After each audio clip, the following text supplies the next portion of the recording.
Hurts, slant, Brown, lunge, touchdown Philadelphia. A.J. Brown snatched it out of the air for the score.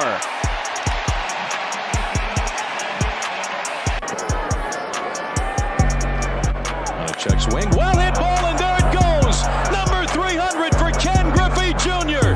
One of the youngest ever in the major leagues to reach the 300 home run plateau. Bothered by Lou. Iverson. How about that?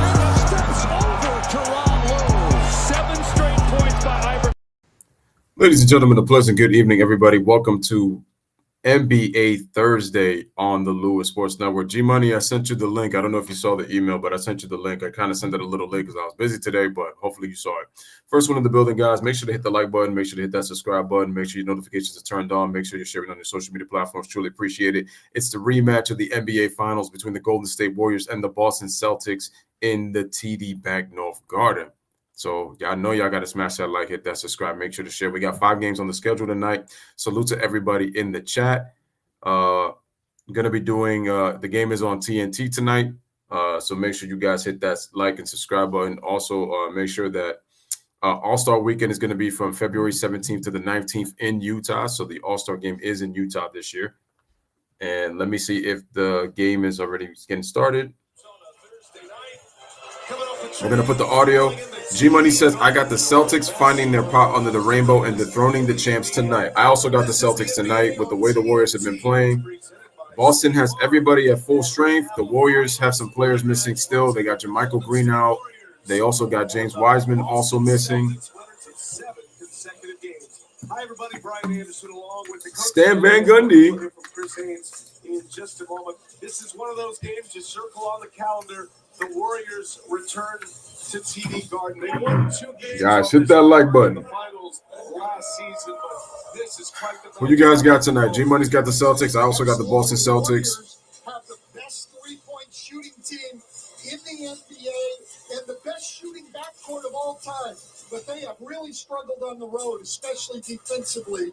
And tonight they have a huge challenge. The Celtics have both the best. I don't think this, I know that we still have the second half of the season, but I just get the funny feeling. I got the funny feeling that it's not going to. He returns to the starting lineup. His 3 games with an abductor strain. So good to see him back as we check our. I'm gonna try to send the link again. Hold on.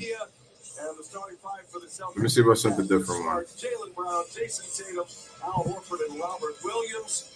News for the Warriors here. So Kevon Looney not in the starting lineup. Jordan Poole will get the call tonight. That's news for Looney. It's the first time all year he has not started a game. I sent you another one. Let me see if that one works. Of the finals a year ago, but Curry and Thompson. Here's Steph Curry. Green are there. And the greatest of Nick. Wow, they're 5-17 at home. 5-17 on the road, but they're 17-5 at home. And that's coming off 2 wins in Charlotte on this road trip. Well, listen, it's been all about the defensive end of the floor. At home, they have the 3rd best defense in the league. You don't play defense on the road, you're going to lose. They have the 3rd worst defense in the league, and they've been lit up from the 3-point line. G-Money, what's going on, buddy? What's going on? What's shaking and baking, Cool Cat? What's going on? You okay? Yeah, I'm all right. Game just already started. Game's a little bit behind, but I know the Warriors are up 6-2 right now. Mm-hmm. Right. So you want me to you want to do the commentary first? You want me to do it? You can start. You go ahead.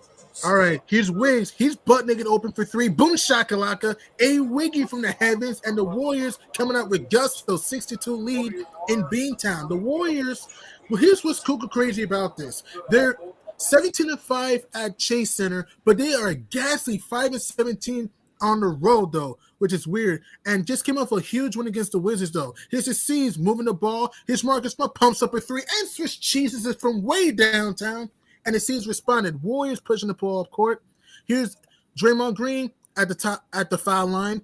Looks for Warrior buddy. Here's Klay Thompson. Mini hibbity hop won't go, bordered by JT. C's on the run. He's Marcus Smart dancing and prancing. Marcus Smart hard to the hole faking. Al Horford squeezes it up, puts it up, and they can't tap dance in the hoop, but you get 2 free throw stripes coming right up. If you look at the Boston Celtics, they've been absolutely sizzling. The Boston Celtics are 33-12. They have dominated 7 straight games, 7 straight wins. And even look at this. The Warriors and the Seas are top 2 in 3-pointers nailed. They both like to yak it up from downtown. And Boston's one of the hard-nosed defensive teams in the NBA. And Boston has not had a finals rust so far. Yeah. The weird thing about the Warriors is that they have the 3rd best defense in the NBA when they're at home, but they're the 3rd worst defense on the road, which explains why they're 5-17 on the road. So it's like if you're only bringing it at home, but you're not bringing it on the road, you're going to be an inconsistent team. And this is why they're only they're a 500 team right now. So it tells you right now they have the reverse records: 5-17 on the road, 17-5 at home. So when you put those together, you're a 500 team to 44 games. Big time, a total role reversal. Weird, huh? So here's Big Al in the low block. Andrew Wiggins right on the schnozzle. Here's Big Al posting, Al posting, and toasting. Al Horford coming out with heat, 5 points early, and it sees on a 7-0 burst, 9-6 Boston. Here's Andrew Wiggins. He'll shoot another 3, and this time he'll throw up a doink. Top of the shot clock. Ball back to the Celtics, though. Joe Mazzulla has done a phenomenal job with the Leprechauns. 33-12, first season as a head coach. Sees right now a baller. JT, who shoot up a 3-pointer, won't go. JP coming from the pine with a rebound. Here's Andrew Wiggins at the left wing. Al Horford right on his grill. Hands off to Klay Thompson, who could really light it up. Bounce pass to Draymond Green. Here's Wiggins figuring the trifecta. Here's Wiggins wiggling and jiggling. And it's stolen by JT. Runaway freight train, hopping like Kangaroo Jack, and rams it down. And the C's were handed to the Celtics. 11-6. Boston, a 9-0 run by the Eastern Conference champs. Here's Chef Curry able to dice, takes a mid-range shot, and throws up a center block. Robert Williams had too much butterfingers, last touch by the C's. But Lou, look at this. Bad pass, and then Jason Tatum runs like a leopard and mashes it home. Yeah, JP keep calling the game. I'll be right back. All right. Here's Klay Thompson. Swiss cheeses from downtown. And the Warriors with a quick blink, 11-9 C's. Here's Jaylen Brown posting Curry in the paint. Hands up to the Smart open 3. No siree, bordered by Dre. Here's Chef Curry on the run. Hands off to Wiggs. Wiggs hooping harm. Can't put it up and in. Here's Jaylen Brown dancing, prancing, wiggling, jiggling, spinning. Klay Thompson. Here's Jason Tatum dancing, prancing, throws up the floater. Hibbity hop, no good. Draymond Green pushing. Hands up to Steph Curry. Here's Steph Curry. Faking. Here's Klay Thompson facing 3. Who'd shoot up a 3-pointer? Bang! Klay Thompson from the heavens from downtown. And the Warriors recapture the lead 12-11. 6 straight points from the Dubs. Remember, Klay Thompson last meeting lit up the season with a 34-piece. Warriors 4-6 from downtown. Here's Jaylen Brown, hard to the hole, can't squeeze it up and in. Time Lord throws it up, no siree dog, and Draymond Green with another board. Warriors on the push. Here's JP. Wiggling, jiggling, mini, no siree dog. Both teams playing hot potato. Curry open 3. Nope. Both teams playing twister, and the ball will hand to the C's. And Marcus Smart pushing the ball up court. Here's Marcus Smart in the paint. Here's Smart, hands off to Tatum. Tatum open 3-pointer. No siree dog. Big L, big problems. Johnny on the spine puts it up and in, and the C's seesaw into the lead, 13-12. 6 early points from Al Horford. Curry, top of the key. Nope. Steph Curry, cold fingers early. Boarded by Al Horford. Al Horford hands off to JT. Klay Thompson on Jason Tatum. Here's Al Horford in the block. Al Horford backing and tagging. Al Horford throws it up, puts a Houdini and squeezes in. It's been a Horford heist early in the game. 8 points early, and the C's up a trifecta. 4 clean points from the Celtics, 15-12 Boston, 6:28 in the first quarter. Jordan Poole hands off to Steph Curry. Chef Curry hands off to JP. JP able to wiggle, jiggle, able to go on his imaginary ladder and puts it down. 15-14 C's. Jordan Poole skies to the hoop. 6. The Warriors 5 dishes early this season, only 1 though. Really because Boston's doing a good job killing the Warriors in the block though. Here's Al Horford, hands to Jason Tatum. Al Horford open, puts up a 3. Nope. Klay Thompson able to push up on the court. Here's Klay, hands it off. Klay Thompson dancing with the stars, shooting the 3 and able to throw up a cinder block. And Jason Tatum will come in for the board. Here's Jason Tatum able to switch gears. Tatum hands off to Time Lord, and Time Lord able to hop on a trampoline, puts it in. 17-14 lead for the C's. A 6-2 run by the Celtics, though. 5-3 to go. Here's Jordan Poole does a baseball pass to Andrew Wiggins, and Wiggins cannot finish his dinner and misses the 3.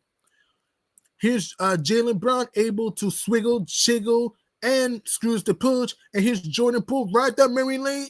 Rejected emphatically by Al Horford. Came in like a boogeyman and scared EBGs out of Jordan Poole. Beautiful block shot by Al Horford coming out with heat.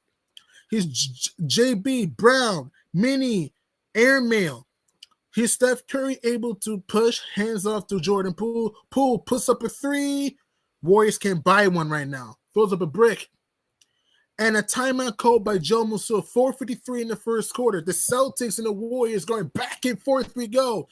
And look at this.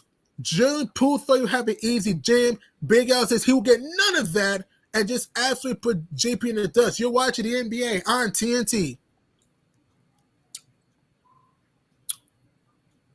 The crazy part is Boston, one of the better defensive teams, while the Warriors are kind of middle of the pack due to the fact that they're the third worst defense on the road.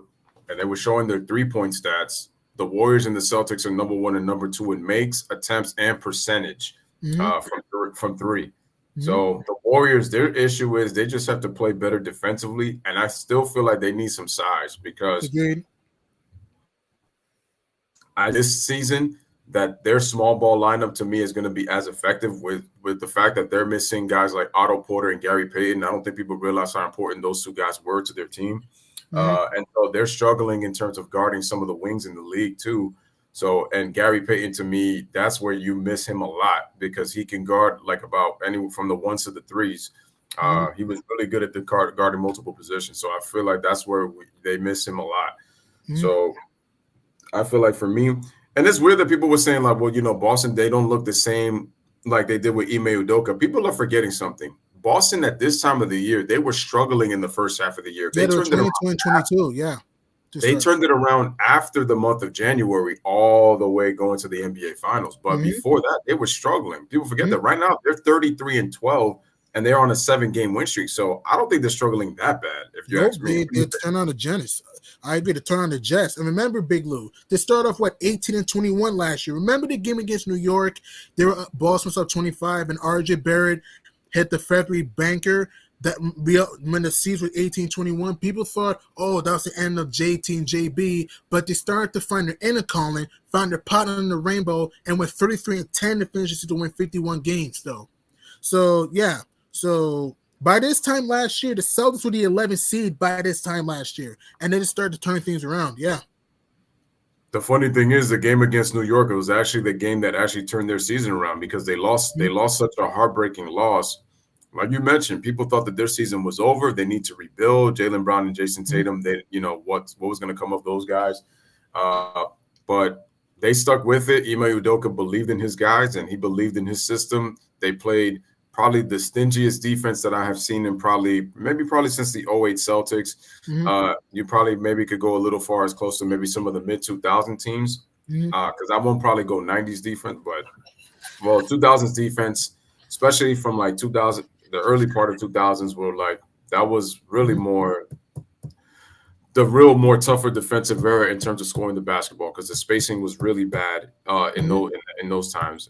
You needed to have like your big men had to be able to score inside and if they were able to hit a mid-range shot to some way and somewhat spread the defense. But when it came to like having shooters around the floor, it wasn't as crazy in the mid-2000s. That's why there were so many low-scoring games during that time. Right. Right. And this game has not been low scoring. Here's Marcus Smart able to slither his way to the rim, but the rim is not kind of bored by Kevon Looney. Dubs on the push. The Warriors 5-17 on the road. They just came off a huge win against the Wizards, being down by 8 late in that fourth quarter, though. Here's Steph Curry dishing. Hands it off to Anthony Lamb, who's been underrated for the Dubs off the bench. Here's Anthony hands off to DiVincenzo, but went all right. Here's Jaylen Brown able to slice, dice, can deuce it in, and boarded by the champs. Here's Steph Curry on the push. Here's Marcus Smart going mind-to-mind with Steph Curry. Both deflected out. Last touch by JB of the C's, and 4-12 in the first quarter. C's up by a trifecta. If you look how dominant Boston is, they're 17-5 at home. One of the best home teams in the NBA. I know they have some questionable losses at home, losing to Orlando twice, Indiana, though. But other than that, the C's are one of the best home teams. They're top 5 in 3-point defense, and etc. though. And Boston's one of the best clutch teams in the NBA. Here's Klay Thompson will take a mid-range shot and able to ring it up with the scorching 8 points early and a lead is sliced to 17-16 C's. 3:55 in the first quarter. Here's Jaylen Brown and hands it out to Al Horford. Al Horford does the up and chuck. Al Horford, Suey Mama! A Horford hop and slammer jammer for Al Horford. So timeless. 10 points early for Al Horford and the Celtics up 19-16 with 3:35 in the first quarter, though.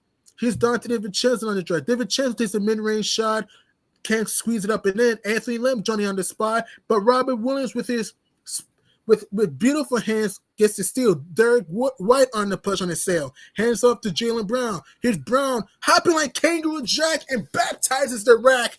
And the C's coming out fierce. 21-16 Celtics, though. And Steve Kerr will call time to stop this madness, though. 3:14 in the first quarter. Look at this, Big Lou. Al Horford made Looney up and chuck and just tap danced his way to the rim with a rim crusher. The NBA on TNT. That's the thing with Looney. You can't put him on the perimeter. There's a reason he's a rim protector. There's maybe sometimes that he can stay with guys, but not consistently. And Horford at least was quick enough to pretty much take him off the dribble and then just pretty much go right by him because it's just not going to work. Shout out to the AJ Show, man. What's going on? What's up, guys? If you haven't subscribed, AJ has a new channel. Make sure y'all go subscribe to the AJ Show right there on his channel. Shout out to Jay. Ryan says, what big trades could shift the league a bit after the All-Star break? Now, before I answer that question, I have a problem. And I know a lot of people have been paying attention to this, and I'm pretty sure you have too, G-Money. And it's really more so on the media has been constantly talking about what the Lakers need. All season I've heard about Zach LaVine possibly being a Laker, DeMar DeRozan being a Los Angeles Laker, Bradley Beal possibly being a Los Angeles Laker. Trying to figure out who else they've talked about. But they've talked about so many guys, and it's come to my conclusion that I feel like this isn't about the Lakers. This is really more so about what more help can LeBron get to quite possibly to see if it's possible if he could possibly win another championship. So, and I'm like, what about these other teams in the league that could probably, use some of these trades to probably improve their teams that are possibly in the rebuild, teams that are looking to draft. Like, I feel like they need to focus on that, but we know what the game of the media is. So, AJ, so the AJ Show's got a question. He says, do you see Orlando making or trade anything before the deadline? What do you think, G-Money? Do you think Orlando's going to trade? I think Orlando's going to trade Terrence Ross. I think T. Ross is gone. I think Terrence Ross will be traded and maybe Mo Bamba. If I were the Magic, you might need to trade T. Ross, Mo Bamba. I don't think Jalen Suggs is going anywhere. I think the Magic will keep Suggs with Pialo and Cole Anthony. So the guys that I think will be flying the coop will be T. Ross and Mo Bamba. I also said that Terrence Ross was going to be traded, and it's funny because the Lakers were eyeing him too. Terrence Ross was another player that was possibly going to be mentioned alongside him. But that's another thing. Guys, make sure to hit that like. Make sure to share the stream. We got 6 people in here. Smash those likes, everyone. We got Warriors and Celtics right here doing the game call with G-Money. AJ Show says there's trade speculation with Fred VanVleet from the Raptors. Oh, yeah, I heard him. He's another guy who also was in there. I know the Raptors are keeping Scotty Barnes. Yeah, Anunoby and Gary Trent also. They're also on the trade block. Mm-hmm. What do you think? Where do you think the Fred VanVleet goes? I feel like he's a lot for what he. I mean, I know he brings 3-point shooting, but I know he's been inconsistent this year, and he does make a lot of money on his contract. Mm-hmm. So I'm just wondering what team could use a shooter like Fred VanVleet if you're going to sacrifice his, defensive liability. But I know I expect it. For me personally, I would not take VanVleet unless if he goes to one of these other like young teams. Right. But I for a championship team, I would not bring VanVleet. I have concerns about VanVleet being on a championship team. What do you think? Right. Before we get to Steph Curry splash, Steph Curry dance pants with the 3, and it's Warriors within 2. If I had to guess where Fred VanVleet is going to go, there's either Phoenix. I say Minnesota would be nice for Fred VanVleet, and maybe Chicago, one of those teams. The Chicago Bulls. Yeah, because no Lonzo, yeah. And Brogdon able to screw the push there at backcourt, and the ball will go back to the Warriors. 2:35 to go. Dubs down Deuce 21-19, yeah? That's a good point, too. I don't feel like Gary Trent is worth $25 million like per season. This is my problem, and I know that this new CBA is gonna really affect players in their contracts coming up. I feel like some players that are not $25 million people at the very least Agreed. are kind of in demand of too much money. Agreed. Well, speaking of too much, the Celtics have been turning the ball over and gagging the ball over too much. 2 straight TOs for the C's, and the Warriors on the push. Here's JP able to dance and prance. Hands up to Kevon Looney. Kevon Looney with the fake and take. Hands up to the chef. But whoopsie daisy, Kevon Looney too big and too strong with a moving screen, and the ball will go back to the Celtics though. I got to say this again. Malcolm Brogdon was one of the low-key, underrated signings of this entire free agency, and he went on a team that just came off 2 wins short of an NBA championship. That's the thing with Steph Curry. He doesn't really get the foul calls I notice on just about a lot of his shots. Doesn't go to the free throw. He shoots an amazing percentage from the free throw line, but he does not get a lot of calls. And Agreed. Crazy for a superstar. He doesn't get the benefit. But yeah, Trae Young goes to the free throw line a lot. I wonder why that is. Crazy, huh? Well, speaking of the chef, Curry's trying to put the pin in the seats. Curry from 3. Curry ice cold early. Here's both teams playing Twister, and it'll be a jump ball. Steph Curry right now has been colder than the Arctic tonight. 1 of 6 from the field, 1 of 4 from the great beyond. Usually Steph Curry, when he goes to Boston, loves to torment the Leprechauns and put them in the crisp. But today, aiming his shots a little bit, though. Really because also the shoulder injury he had against the Indiana Pacers, though, missing 11 straight games during that span.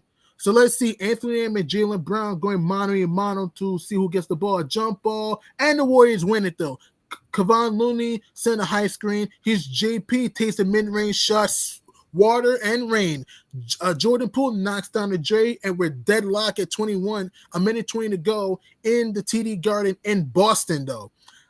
Here's Dante DiVincenzo hounding Jaylen Brown. Here's Jaylen Brown. Hands off to Grant Williams, deflected, and it hit the top of the shot clock. And I think it's last touched by the Dubs, though. So this is the second time this season that the Dubs and the C's went up against. So early in this year, the Warriors routed the C's 123-107 in the Bay Area when Klay Thompson tormented the C's with a 34-piece. Here's Jaylen Brown, hands up to Brogdon. Brogdon will yak up a 3, throws up a sandball block, but Grant Williams right there. Grant Williams, a giant in paint, puts it up and in, and it's 23-21. Celtics back up a deuce, though. 55.6 seconds to go. The last time the Warriors brought the clean sweep on the C's was back in 2015, though. Ironically, in that same game, Boston in 2015 was up 26 in the TD Garden until they pissed that game away, though. Here's Anthony Lamb, hands off to Steph Curry. Curry, who shoot a 3, and he'll ring it up from the heavens from downtown. Steph Curry with a second hoop, and the Warriors will jump on the highest at 20 for 23. The Warriors 6 of 14 from 3. Here's Derek White with a jaw-dropping dish to Luke Cornett, former Knickerbocker and Chicago Bull, and who put it up at home, 25-24 C's. Here's Jordan Poole, turns on the Jazz with a teardrop, putting the candles on the cake, and scores 26-24 Golden State. Back and forth we go. Who's going to blink? I know it's only the first quarter, but it has been action-packed to say the least.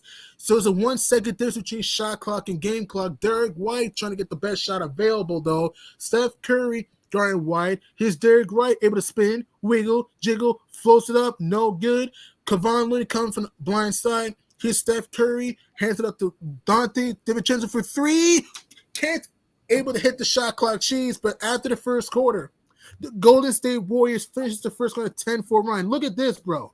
The Celtics, after the first quarter, are a pitiful 9-12 after 1. So far, the defending champions ain't going down without a fight. 26-25 in Beantown. You're watching the NBA on TNT. So real quick, G Money, you said on that stat when the Celtics trail after the first quarter, they're 9-12? Yep. So they have to play from ahead. Okay, so that means if they're 9-12 when they trail, that basically means that they are 24-0 when they're either above or tied. When above or tied. Wow, look at that. Okay, shout out to Daniel Berry in the building. Guys, make sure to hit that like. So AJ had came up with a trade proposal for the Orlando Magic. He said, he showed it somewhere. Let me go back. He said Mo Bamba, Terrence Ross, and Jalen Suggs for Van Vliet, or the same for the same three for Orlando for Van Vliet and Gary Trent Jr. And I said there's a lot of complications with that contract. They do need some veterans. I know that some people say that they could care less about money, but to me, Orlando, because it's such a small market, money's always going to be an issue with them. And I feel like for me, I said that they need to continue to trade and they continue to draft. And I feel like that to me is the best way to go for Orlando. I said they don't have that superstar like a Tracy McGrady that they once had. They didn't have the Dwight Howard, which is funny. They got Dwight Howard in the draft. They don't have that Shaquille O'Neal that they got in the draft. They don't got that Penny Hardaway that they got from Golden State back in the 93 draft that they traded for. So unless that they have that superstar franchise player, which they don't really have as of yet, they need to just continue to draft and trade. Agreed. Just draft and trade if you're the Magic, and just build around Piala Banchero, because bro, Piala Banchero is a dog, man. Dude can stroke it from 3, can get to the rim. Lou, Piala Banchero is gonna be an all-star sooner. Like dude has been magical, no pun intended.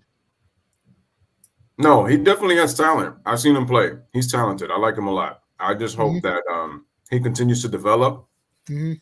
Because the thing is with a team like Orlando, you have to have a nucleus. Look at the Golden State Warriors. Curry ended up being the needle mover because over time he developed into a franchise player. He didn't look like a franchise player with all the injuries when he first started, but after he got healthy, the Warriors got lucky with that contract when they gave him $44 million for 4 years. It turned out to be the best thing because they were able to make some trades. They were able to make some signings. And that's how Golden State turned into the powerhouse that they became today. They did it the old-fashioned way. And so unfortunately, that's what Orlando's going to have to do. So they're going to have their growing pains, develop your young players. Hopefully you become better enough to a point that a superstar may look at that situation like, I feel like I could win with these guys, and then we can make some noise in that Eastern Conference. Righty. Yeah, that's true. And also, not just that, too, the Warriors also adding a little toppings on the pizza by getting Iguodala, that was big, keeping David Lee for 1 year, also getting Andrew Bogut from a trade. That helped the Warriors go from a team that was broken to a team of the future in the 2010s. And also, Klay Thompson got healthier, too, Draymond Green, and that team had a whole lot of fun together. And getting Steve Kerr, even though Mark Jackson did build that team, Steve Kerr put them over the top with their better ball movement, better offense, great defense, and that's why the Warriors able to crack the code. And speaking of cracking the code, Draymond Green at the top of the key, bounce pass to Anthony Lamb. Anthony Lamb faking the trifecta, hands up to Dre. Cornette run on the Schnozola. Here's Dre faking and taking back to JP. He's Jordan Poole, mini, rat-a-tat Sal, bordered by Michael Brogdon of the Celtics. And Michael Brogdon's been a godsend for Boston this year, though.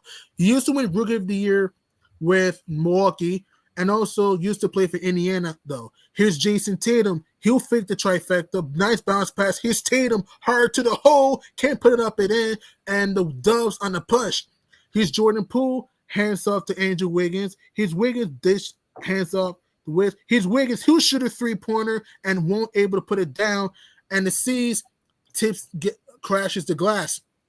Here's Michael Brogdon handed to Grant Neal is butt naked open for three and throws up a conqueroo. Rebound by Jordan Poole. Here's Dante DiVincenzo. Hands up to Dre. He's Dante DiVincenzo, the spinorama. Hands up to Dre. Dre from downtown. Ay caramba. The Babel will hear that in the morning. Woo! C's on the push, though. Here's Malcolm Brogdon dance with the stars. He'll step, he'll shoot, he'll three, he'll score, and he'll bang it home. Malcolm Brogdon with the feathery touch, and the Celtics up by a couple, 28-26. C's nice bounce pass, and it's going to be a 4-1. Here's Tatum, hard to the hoop, throws it up, hibbity hop, and scores. Jason Tatum able to accelerate to the hoop, and the C's able to able to jump on the Warriors early. 5 quick points for the C's, 30-26. Boston. Here's Anthony hands up to Draymond Green. Here's Andrew Wiggins able to wiggle and jiggle. Here's Wiggins hands up to Draymond Green, puts it up and in. Beautiful give and go. And the Warriors able to punch back. 30-28. Boston, though. Here's Malcolm Brogdon need a leprechaun buddy. Hands off to Jason Tatum. Wiggins on his grill. The double. Here's Cornette. Hands up to Brogdon. Brogdon puts up a three and able to find the barrel from downtown. Malcolm Brogdon, 2 quick feathery trifectas, and it's 33-28 Celtics, though. And an offensive foul called on Andrew Wiggins, though. But, bro, look at this pass from Luke Cornette to Malcolm Brogdon, and Malcolm Brogdon able to ring the bell from the heavens. What do you think about that, though? It's a great pass. Beautiful pass. And Malcolm Brogdon, man, he has just been a godsend for the Celtics this season, though. So let's see. Derek Wright at the right wing.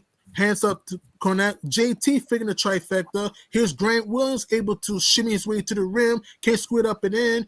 Grant Williams find the spot. Here's Derek White from three. Throws up a cinder block. And then Jordan Poole able to race down for the rebound. 9-10 to go in the second quarter. Sees up by a hand. Here's Andrew Wiggins hard to the hole. Can't scoop it up and in. Draymond Green in a straight jacket with Luke Cornette. And a jump ball score at 9:03 go in the second quarter, though. So Draymond Green and Luke Cornette were able to see who able to flinch first. And if you look at this, bro, the Boston Celtics are number 4 in second quarter scoring. So the C's really like to throw that knockout punch in the second quarter, though. While if you look at the Golden State Warriors, they're only number 12, though, really because they've been so piss poor on the road. So let's see, though. Malcolm Brogdon able to wiggle and jiggle. Here's Malcolm Brogdon able to slice. Dice throws it up. No dice. Boarded by Anthony Lamb. And the Warriors on their sails. Here's Anthony Lamb. Hoop. Harm. Can squeeze up and in. And Jason Tatum able to push. Here's Tatum. Brogdon puts up a three. No siree dog, though. And boarded by Andrew Wiggins, though. 8:35 in the first quarter. Sees up a hand. Dante DiVincenzo. Yeah, man? No. It's okay. No. You're good. No. I'm just looking at the comment section. Before you continue, real quick, shout out to Dennis, my boy Dennis. He says, "Man, I like the commentator. I like the commentator, man. Louis, you need to step your game up. I'm low managing tonight, man. I'm doing a Kawhi Leonard, pulling off a Kawhi Leonard tonight. So I'm low managing while G Money carries the fort. You know I do this on the regular, but G Money is one of the best in the game, so I let him do it. He says, man, Louis taking a half day off like he thinks he's Kyrie." Hey, man, I don't take days off, man. I'm just here. I come in with the work. It's just G Money's working harder today. Jay says, Louis, for that comment, I would stream the Lakers tomorrow. Oh, that's right, because almost every time I stream a Lakers game, it's almost a guaranteed L, according to Dennis. But go and shout out to Anthony L in the building. What's up, my man? Anthony. What's cracking, slacking, cool cat? G Money, great. He says, G Money, great commentary, man. Appreciate that, man. Much love, Anthony. Appreciate you as always, man. G Money, you may continue with the call. Thank you. Well, Jason Tatum able to ring the bell from downtown, and now there's a foul. And, of course, 7:44 in the second quarter. The Boston Celtics coming out with a purpose. 11-2 run by Boston to start the second quarter, though. No Iggy, no Kuminga tonight. for the C's.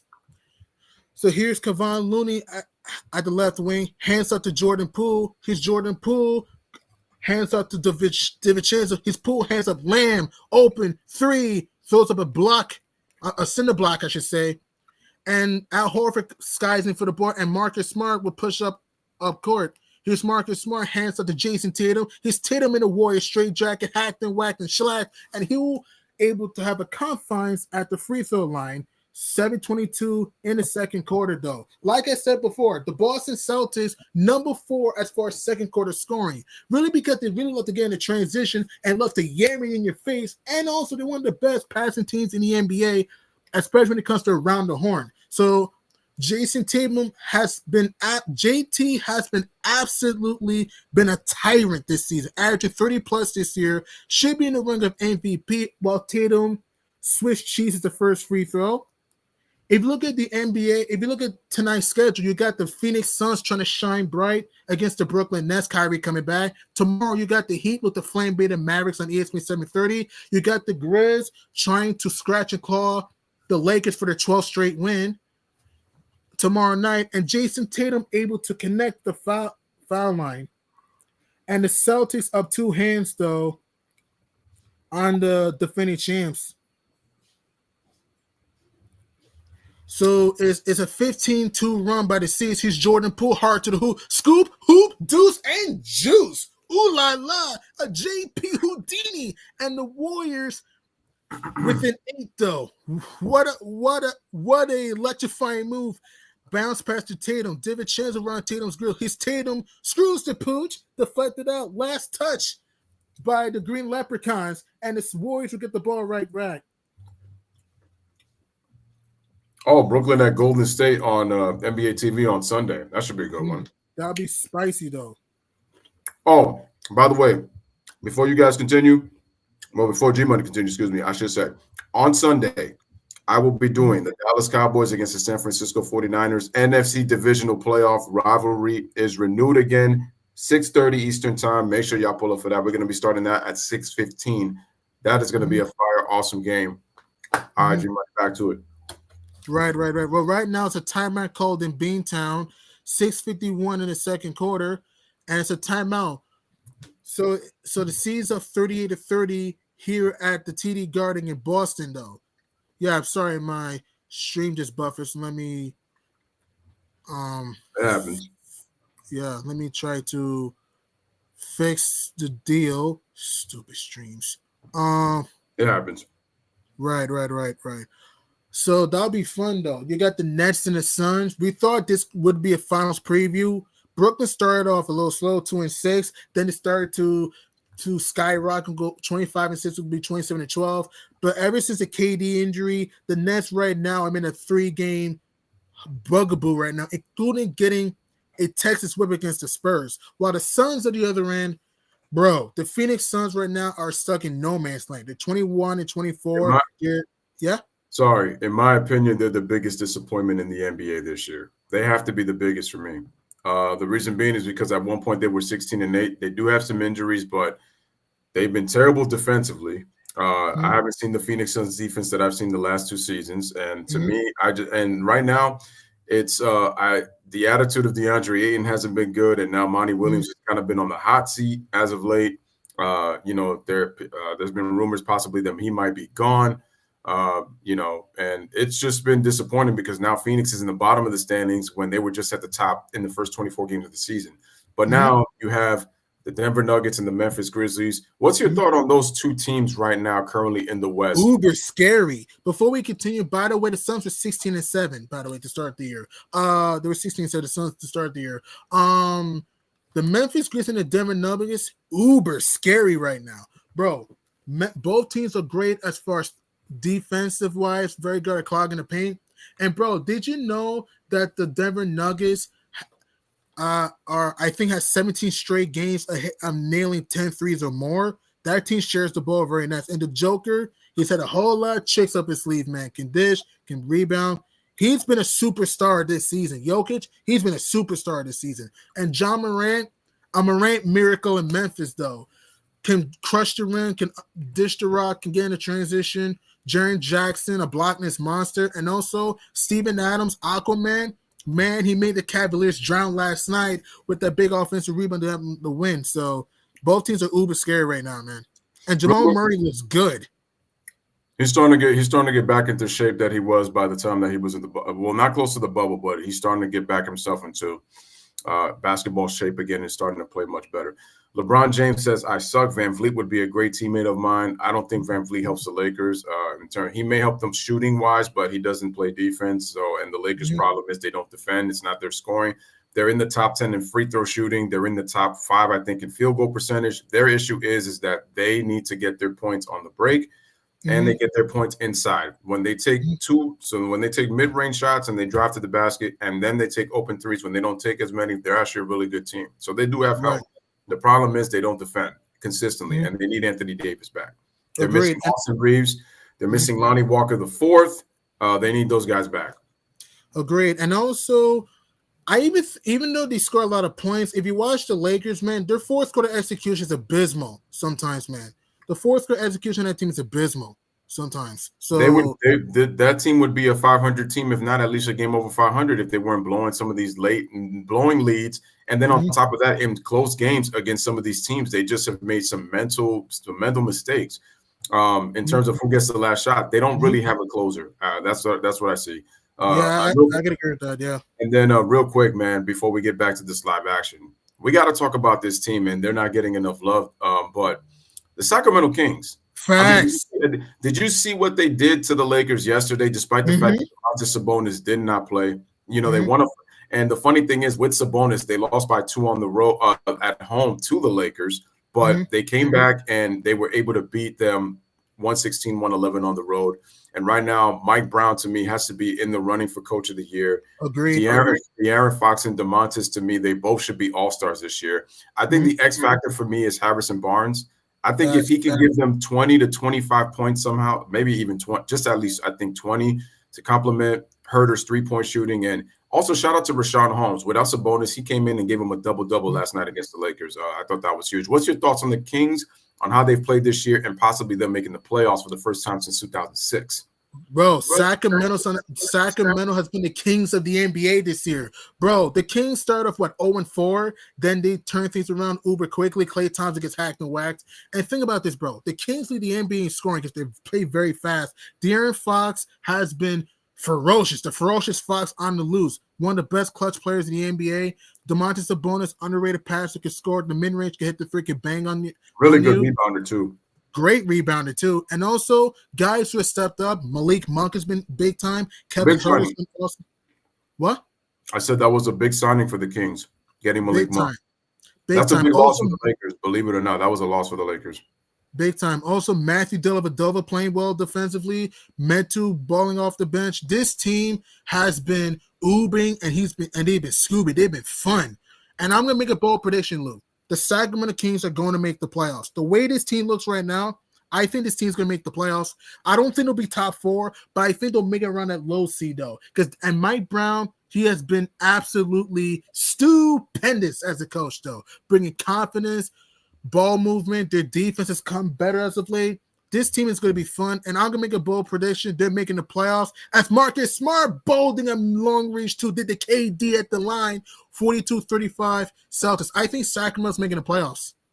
How about the fact that they're the third seed in the Western Conference? Who would have thought of that coming into this season? I didn't see them as a top. I agree with you. I don't think they'll finish at the top, but the fact that they're the third seed at this point of the season has pretty much kind of said a lot. I know what some people are probably thinking, the West is a little bit watered down when you look at teams like, the Clippers and how they've kind of fallen. The Mavericks have kind of been up and down. You look at Phoenix, they started great and they've sunk to the bottom. Golden State has been up and down as well. So, it's a little bit of a surprise and they kind of snuck by some people a little bit, but I still have to give them a lot of credit. I did not expect them to be this good, this late into the season. The second half is going to be very telling because they're going to be playing meaningful games. But I think if they continue to play like this, they should be a playoff team this year. Not even playing. They should be a playoff team this year. Big time, man. Big time. Well, Steph Curry, butt naked, he'll try up a three, and Steph Curry continues to struggle. Kevon Looney skies in for the board. He's Dante Vincenzo takes the mid-range shot, throws up a doink. Kevon Looney, monster, give it the offensive board. Here's Andrew Wiggins dancing, mid-range shot, able to squeeze in a third time. It's a charm, right? And Andrew Wiggins able to ring it up with the mid-range shot, and the Warriors within a $5 bill, 42-37, Boston, 4:30 in the second quarter, though. This is the last meeting between the C's and the Dubs, though. Remember, early in the year, Boston got smacked in Golden State 123-107, and a moving screen called on Time Lord, though. Kevon Looney, it's been a Looney Tunes, it's been a Looney monster on the offensive glass, though. Yep. No, you can continue, G-Money. I just had something in my throat that I was just trying to clear. Right. Well, Celtic right. Prayers up. You'll be prayers up. And look at Kevon Looney, 7 points per game, 8 boards per game. He's missed, and don't forget he also had a game-winning tip-in against the Hawks. His Klay Thompson rings the bell from downtown, and the Warriors ain't blinking. It's a 2-point game, though. 4 or 5 to go in the second quarter. Klay Thompson has been coming out sizzling hot. Jason Tatum figuring a trifecta to Al Horford. Time Lord hands up to Brown. Brown for 3, throws up a center block. Both teams playing volleyball. Last touch by Boston, and the Warriors will get the ball back. Remember, the Warriors were down by 10 points not too long ago, but they're on the verge of racing the lead. Here's Klay Thompson. The paint throws it up, can't squeeze it up and in, but he's hacked and whacked. So far, it's been the Klay Thompson extravaganza tonight. 16 points tonight, including multiple huge back-breaking trifectas. Look at this. 4-7 from downtown, moving without the ball like usual. Hard to the hole. Klay getting hot. Klay is getting hot. And speaking of getting hot, Klay Thompson has been torturing January, averaging 31 PPG, though, including a 54-point masterpiece on the Atlanta Hawks, though, in a game in which the Warriors were down by 9 late in the fourth quarter, though, until they went to double overtime, and Kevon Looney, Johnny on the spot, puts it up and in. And guess what, ladies and gents? The Warriors and the C's are deadlocked at 42. When you thought Boss was going to run away and hide, Golden State's that boogeyman is right there. That's right there. Here's Al Horford at the top at the left wing, almost a turnover. Jaylen Brown saves it. Here's JB, hands to the Big Al to Marcus Smart. Steph Curry right on his Zola. He's Smart. He'll yak up a 3. That's not a good shot. Al Horford figuring a trifecta. Here's JT, shoots a 3. Man, C's can't buy it. Here's Jason Tatum trying to sky to the rack, but who'll get hacked and whacked. So far in the second quarter, after Boston came out with a Mike Tyson punch, the Warriors have done a good job staying in the game due to offensive rebounding and feathery bombing. What do you think about that, Lou? I got to tell you, man, Klay Thompson has done an amazing job getting hot in this second quarter, and this is one of the things about Boston. They kind of tend to have these kind of like little letdowns. In this case, it's a little bit different just because the Warriors finished on top of the first quarter. So, and G-Money was mentioning it, they're 9-12 when they trail after 1. And the funny thing is, the Celtics, the difference is they got off to a great start in the second quarter. But the Celtics do have these moments when they get into droughts. And one of the reasons they get into those droughts is they tend to rely too much on their jump shots. And even when they don't fall, they tend to continue to shoot instead of moving the ball and continuing to drive to draw attention of the defense. So when they start to settle is when they start to get droughts. And then that's when the Warriors have kind of taken that to their advantage and gotten their shots more in rhythm in this quarter, which is why we're tied at 42. But Jason Tatum is at the free throw line. Right, and but JT connected the 2 free throws, and it's been a Curry chaos nailing the 3. Here's Brown hacked and whacked, and he'll get himself to the freebie stripe. Guys, hit that like button. Hit that like button. Make sure to hit that like. So RG Money for the interruption. Hit that like. We got 14 people watching. Make sure to hit that like. Continue. Wait, what happened? Up in chunk and throws up a 3-ball swish kiss, and the Warriors regain the lead. You're watching the Golden NBA on TNT.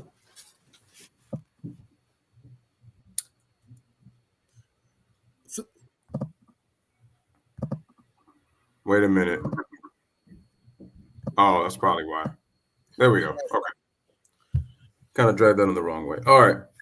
So Golden State is now up by 1, ladies and gentlemen, 45-44 with 2 minutes and 50 seconds remaining for the first half. Jay says in the comment section, if the Kings get closer to what they want from him, or for him, I should say, I could see the Kings trading Harrison Barnes. Possible. I can see that. With the right trade, yeah. And it's so funny because 7 years ago, he was the reason. He was arguably one of the biggest reasons why Golden State ended up losing that 3-1 comeback because of how poorly he shot the basketball. So because of how poorly he shot the basketball, LeBron did not have to defend him at all. He could just sag off of him and hopefully see if Barnes would have made, which is, again, getting KD, it was obviously a big deal, but that changed things because now LeBron was forced to defend. And even then, so he still didn't defend in that series a lot. He wasn't on KD as much. And then when he was on KD, he was getting burned a lot. But enough about that. Jay says, yeah, Celtics settle and get complacent. They play that flip-switch game. That's my problem with the Boston Celtics. And if you watch the NBA Finals, they were doing a lot of that during that series because, in my opinion, they were the better team. And in my opinion, they should have won the series. But because they kept doing all that, and I'm also saying this as well. I really feel if they did a better defensive job against Steph Curry, I really, really felt that Curry was going to have one of those NBA finals where he was inefficient because obviously that was his most efficient finals of his career. I felt like he would have been more inefficient, and I think the narratives would have continued on Curry on how he's a very bad finals performer, which is to me a little overrated, especially on how teams defend him when he goes in the finals. But at the same time, still, they would have been like, well, look, man, Iguodala won an MVP. Draymond almost won a finals MVP. Kevin Durant took 2 MVPs. And it's like, now you're the face, you're the guy. And it's like, you still can't get it done. Yeah. So that would have been thing. But that's my problem with the ball. That's my problem with the Boston Celtics. It's like either with Ime Udoka or with Joe Mazzulla. Joe Mazzulla right now. They play this switch game a lot. They just like 1 minute. They take too many threes, man. My problem is that when they to me get in their own heads, and I feel like when things go too well for Boston, they get complacent. They start to just like they feel like they can make any shot, and then when they start to struggle, then it's like they start to kind of panic a little bit, and then it's like when they can't turn on that switch, and then teams start to come back, then all of a sudden it's like I got to shoot myself, back. You don't need to do that. You don't really need to do that though, Wilson. You get away from your execution, and that's the problem with Boston. They get away from their execution once they start to fall in love with the shot. And it's like when they execute, you see that they mix it up. They get to the rim. There's a lot of driving. There's a lot of kicking. There's a lot of ball movement. But once they start moving the ball and they feel like they make every single shot is when they get complacent. They get ISO happy, especially with Tatum and Brown, which is my biggest knock on both of those guys. You guys can get any shot you want. Just continue to play within the system. You do that, you'll get any shot you want because you're that good. You're the top scoring duo in the NBA. You're averaging nearly 59 points per game combined. And let me also say, let me get your thoughts on this. Right. How about the fact that this year there are 45 players in the NBA averaging 20 points per game? 45, and you have 7 players averaging 30 or more this year. Bucket binging, that's what I call it, bucket binging. And also, I think in today's era, there's more players that are more skilled offensively as far as creating their own shot compared to back then. That's probably why you see these cuckoo crazy, high-scoring bonanzas. More players are skilled offensively. Yeah. And the rule changes, too. My thing is this. I've also said that I'm not saying that the league is not more skilled. I do believe that the league is more skilled, definitely. My issue with today's NBA is the fundamentals. And I feel like there's just a reliance on too much of like one particular aspect of the basketball, like the 3-ball. Guys who shouldn't be shooting threes are shooting threes. Like that's like kind of my issue. It's all about execution for me. Like if you combine those skills with those fundamentals, I'll enjoy the game more. It's just we get away from like running actual like plays, playing as a team. It just becomes about, Yeah, a 3-point contest rather than mid-range shots, finding the open man. Yeah, I get that. And inconsistent defense as far as teams will have a martini, bucket get open from 3. Yeah, I get that. And JP and JT are going to battle it out, and the Celtics win the war, get the jump ball. Here's Marcus Smart, want to get his Leprechaun buddies in the picture. Here's Marcus Smart, hands off with a turnover. Here's Klay Thompson able to bulldoze his way to the rim. 18 points from Klay Thompson, and the game is even Steven at 47 points.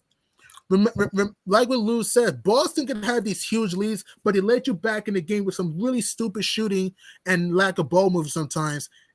And sometimes their defense goes away too. Here's Time Lord in the paint. It counts, and the foul. Time Lord able to bulldoze his way to the rim. Draymond Green the culprit, and he'll have a chance for a 3-point play. And remember, Big Lou, Time Lord was the Warriors' thorn on their side in the finals last year. Oh, absolutely. And it's a shame that he didn't get to play, most of that series, due to being injured. But, when he's on the floor, he definitely has an impact. His impact is felt with his rebounding, his shot blocking, his ability to even guard certain guys on the perimeter too. Is like, he's not just a rim protector. I've seen Robert Williams guard guys. Yep. I've seen him guard guys on the perimeter. So he does a lot for the thing with Boston. What's so amazing to me is they have so much size in their lineup. When you look at Brown, Tatum, Marcus Smart, Robert Williams, like their ability with their length, their ability to defend, their ability to switch multiple positions. Like Marcus Smart is 6'4", but he's a strong 6'4", like a very physical defender. Jason Tatum has improved his defense. He's even improved his efficiency with his scoring this year. He's shooting 47%, which is a career high. At one point, he was at 49%, but he kind of dipped a little bit.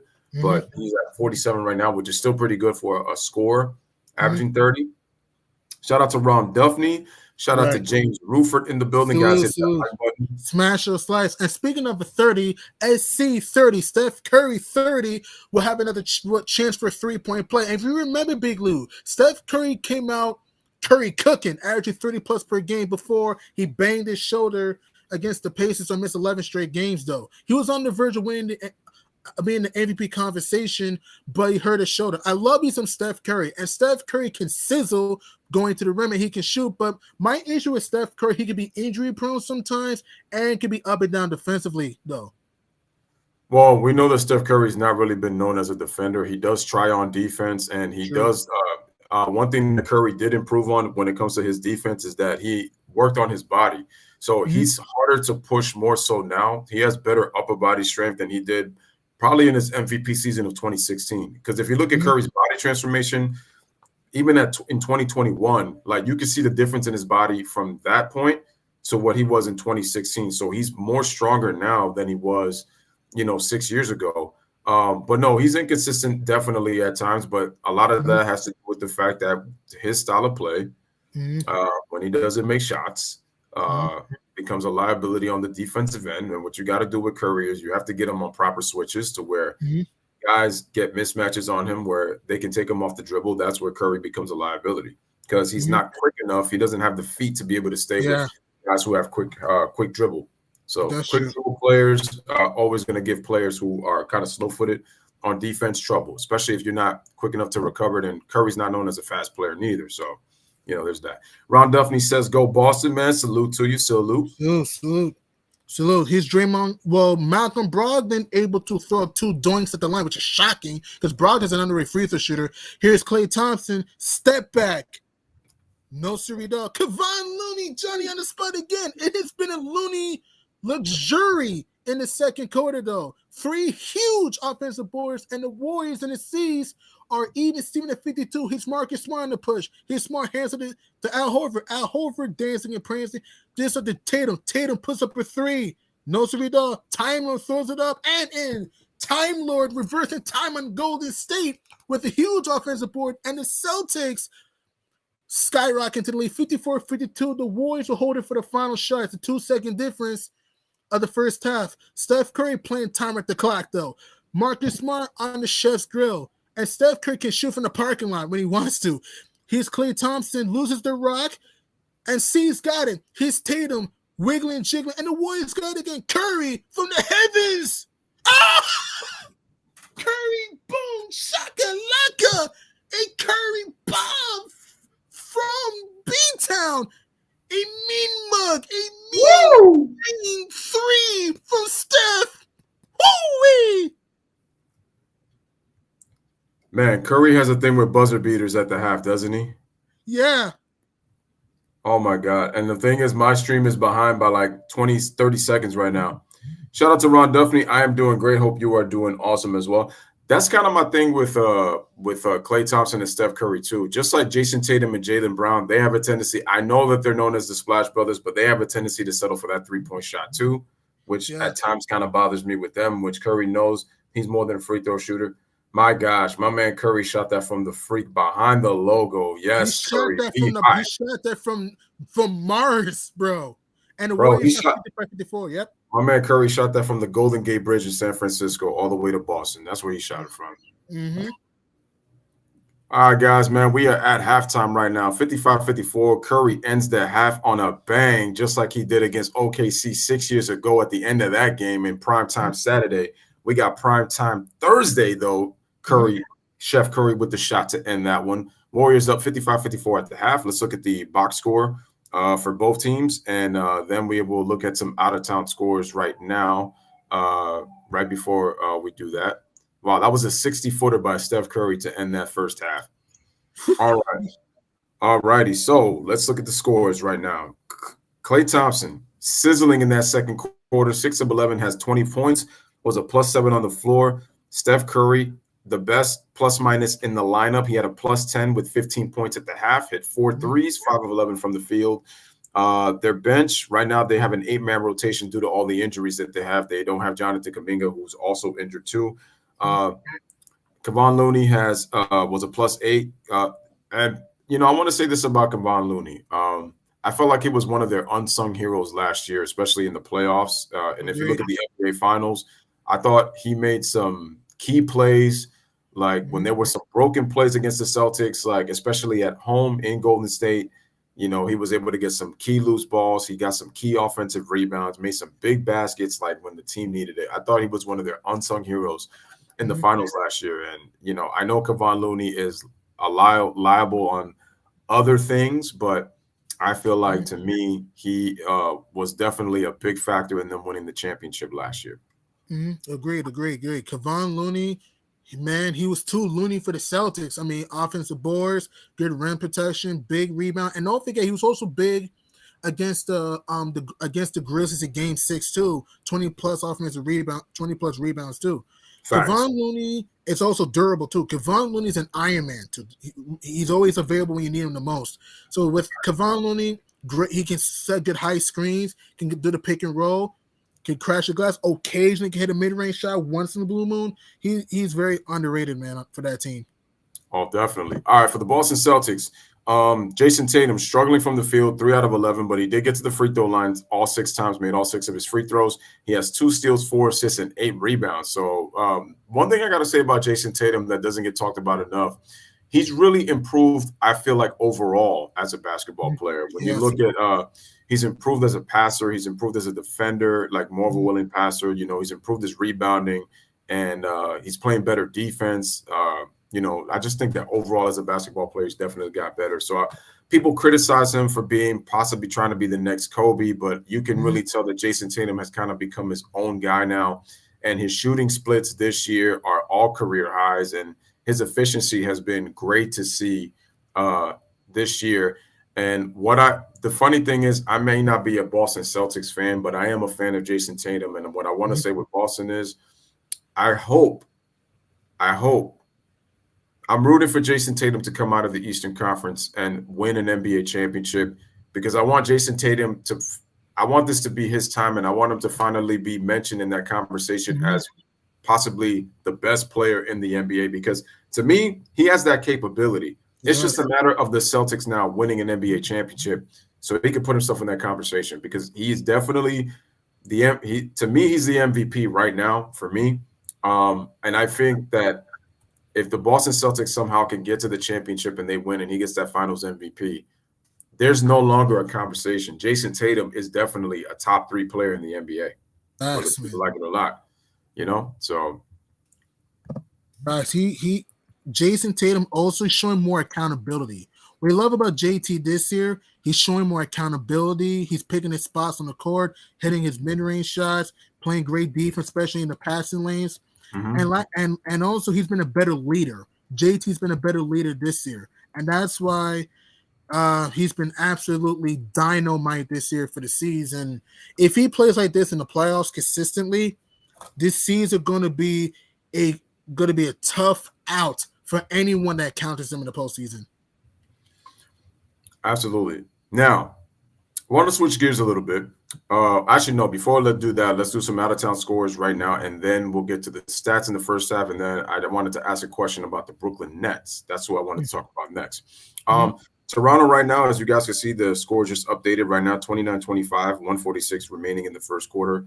Man, I had to really work hard to get this OBS so that I was able to put these scoreboards down here, and I feel like it's definitely helped my channel more games. I mean, obviously with the background and putting these scores, like you see the scores of the teams that is currently playing, and then you see the scores on the bottom. I love doing this. So it looks fire. It makes it look like it's an actual, sports cast, type of show, when we get to see the games and all that. Chicago wins earlier against Detroit, 126-108. I'm surprised that they played early. In Paris. They're in Paris. Yeah. Yeah, their game was in Paris. Zach LaVine, the game winner, scored 30 points in that game. Let's see. I said game winner. I'm sorry. He scored 30 points because they won by double digits. I don't know why. And the Bulls have stampeded past the Pistons 13 straight times. Woo. Yep. But we know Detroit right now, they're still a young team, and they are, they're not one of the better teams in the NBA. So, and in their case also, they have to draft and they have to trade. Just like the Orlando Magic, they're just not in position to get a big fish down there. It's funny that the funny thing is that that's how they got guys like Isaiah Thomas and Joe Dumars and Dennis Rodman, they and Bill Laimbeer. It was all draft and trade. All right, ladies and gentlemen, second game of the doubleheader. We got the Brooklyn Nets against the Phoenix Suns in Phoenix at 10 p.m. Brooklyn at 27-16. I think they've lost 3 straight games now. Yeah, 3 straight games. Yeah. In fact, they lost 3 straight. They lost to the C's last week, got thunderstruck by OKC last week, and then got dealt with the Texas whip against San Antonio a few days ago. Yep. And we got Philly against Portland at 10 o'clock. What is your assessment of the Brooklyn Nets? What are they missing in order for themselves to be a championship team? And right now they're missing Kevin Durant. And I got to say right now, I feel like to me, I just don't know on Ben Simmons. I just feel like he's not going to be the main reason, but I feel like he's going to be part of the reason that they're going to be held back. He's been up and down. He started slow, then he got a good rhythm, doing other things, but then he's kind of slipped back. Even though he had a triple-double against San Antonio, it didn't feel impactful. It didn't feel impactful against the Spurs. That's my problem. I just feel like Ben Simmons I just feel like he doesn't impact the floor. And I don't know. I just feel like he's not engaged as a basketball player. I just don't feel like that this, to me, like winning basketball games and just for a matter being an NBA champion is his driving force. I feel like for me, he just loves the celebrity life of being an NBA player. And I just don't see because I remember a couple of years ago when they first made the playoffs in a while, the Sixers, and, Joel Embiid and Ben Simmons were really starting to make a name for themselves. And I remember when they won that 16-game win streak, they lose in the second round to the Celtics. And then the next year in media day, I remember they were having an interview with Byron Scott and the people on NBA TV. And I remember that Ben Simmons, they were like, I think Rachel asked him, how far do you think this team could go? And he said he wasn't really too sure. And I said, but you just lost in the second round. So, why not just say, hey, we're going to win the championship? Say that, man. Yeah, he didn't say it. And Byron Scott said, no, man, think about going to the Eastern Conference Finals. And it was like Ben was so uncomfortable. And I was like, you know what? I said, if he has that kind of mindset, I don't see him ever winning. And I'm like, I'm kind of glad he's gone, but I just feel like James Harden isn't going to be the answer neither. And I don't think Doc Rivers is the answer neither. I just feel like Philly, to me, people are like, the Philly's deep. I think this is when they can make a playoff run. I just think with the Boston Celtics being in their way, with the Brooklyn Nets being in their way, I cannot take Philly seriously in the postseason. Yeah, and also Milwaukee Bucks out there. Yeah, Milwaukee, Philly, Brooklyn. Milwaukee, Boston, Brooklyn. I just think they're just stronger teams than Philly. And look, I know Philly has some depth, but their bench is ass. Their bench is not that good. I'm sorry. Shake Milton's had a good season, but he's streaky. Peaches a good defender, but he's streaky. Montrezl's been horrible this year with the Sixers, though. I'm sorry, man. I think the Sixers are a piece or two away of being legit NBA Finals contenders. All right, Al Horford with 10 points in the first half. Robert Williams with 11 points and 5 rebounds. Now let's get to the team stats for the first half. The Warriors shot only 38%. They went through that rough stretch in the first, in some parts of the first and some parts of the second quarter. They missed 32 of their 52 shots. Boston's only shooting 41%, but that's also due to the fact that they went through a dry spell due to taking so many threes. They've only hit 4 threes. The Warriors are plus 18 from the 3-point line, and you can thank Klay Thompson because he got hot in that second quarter. Man, he was hotter than a furnace. Yeah. Yeah. Boston's only shooting 23% from the 3-point line. They need to get away from the 3-point line and take good threes when they're available. Warriors made all of their free throws, but the Celtics are plus 8 at the free throw line. Rebounding edge goes to the Celtics 29-25. They have 2 more offensive rebounds, 9-7 in favor of Boston, and also 2 defensive rebounds. Golden State really sharing the ball really well. 14 first half assists. We know Golden State has always been at the top in the top 10 in terms of assists since the 2015 season. That's how well they pass the basketball. Steals are about even. Blocks are about even. Turnovers 9 apiece. So both teams not taking care of the basketball. Celtics have done a better job in scoring points off turnovers, 15-8 in favor of them. Actually, no, Warriors actually are winning the points off turnovers, 15-8. Fast break points 6-4 in favor of Boston. And this is the key stat: points in the paint, 30-10, which means the Warriors are winning the battle from the 3. They're winning from the 3 ball. Boston is winning from points in the paint. They need to continue to attack the basket because the Warriors do not have great interior. They do not have interior defense. They have not been a great interior defensive team for quite a long time, even in their championship years. They're not a good interior defensive team. So if you're Boston, kill them inside. And by the time they rotate, your 3-point shots will be open and they'll be much more better in rhythm. Agreed. And also, if you're the Celtics, I know they only missed 3 free throws, but Brogdon missed 2. That did play a factor, and also Jaylen Brown missed 1. Imagine they hit their free throws; they'll be in the lead right now. Also, I think the Celtics got to play a little bit fast, though. I think Boston's playing a little bit slow a little bit. I think Boston has to pick up the pace and play a little bit fast. Yeah, definitely, for sure. They have to pick up the speed. What are your thoughts on the Milwaukee Bucks and the way that they've played? Do you think that this team – I don't think the way that they're playing and I don't think the way that they're constructed, they're a championship team. What's your opinion? Even though that they're still in the tops of the Eastern Conference, but so there's just something about Milwaukee that, to me, they don't look like a championship team, in my opinion, right now. Inconsistent. I think the Bucks are inconsistent. I mean, I know they won the last 2 games without Giannis being in Indiana and Toronto, but my issue with the Bucks, their 3-point shooting is very streaky. Their 3-point defense comes and goes. Their bench has kind of been funky a little bit. And, they got to get Giannis and Chris Middleton back now. They got to get him back now. I think the Bucks, to me, I think Milwaukee, to me, needs a 2-guard. And also the fact that yeah, I was thinking the same thing. They need a 2-guard. The Bucks need a 2-guard, and also they need a playmaker off the bench. I mean, George Hill's a grandpa to this point. He barely gets minutes anymore. Joe Ingles can play make, but they rely on a hobble joint Ingles, jingle, on a hobble joy Ingles, who just came back from torn ACL. Like, if you're the Bucks, get a 2-guard, maybe a rim protector off the bench. And they should be good because who knows? Bobby Portis, he's kind of been I love me some crazy-eyed Bobby, but Bobby Portis has been disappointing this year. He had a good stuff. He's kind of been disappointing. Pat Connaughton is inconsistent. Yeah. I think the Bucks need a 2-guard, a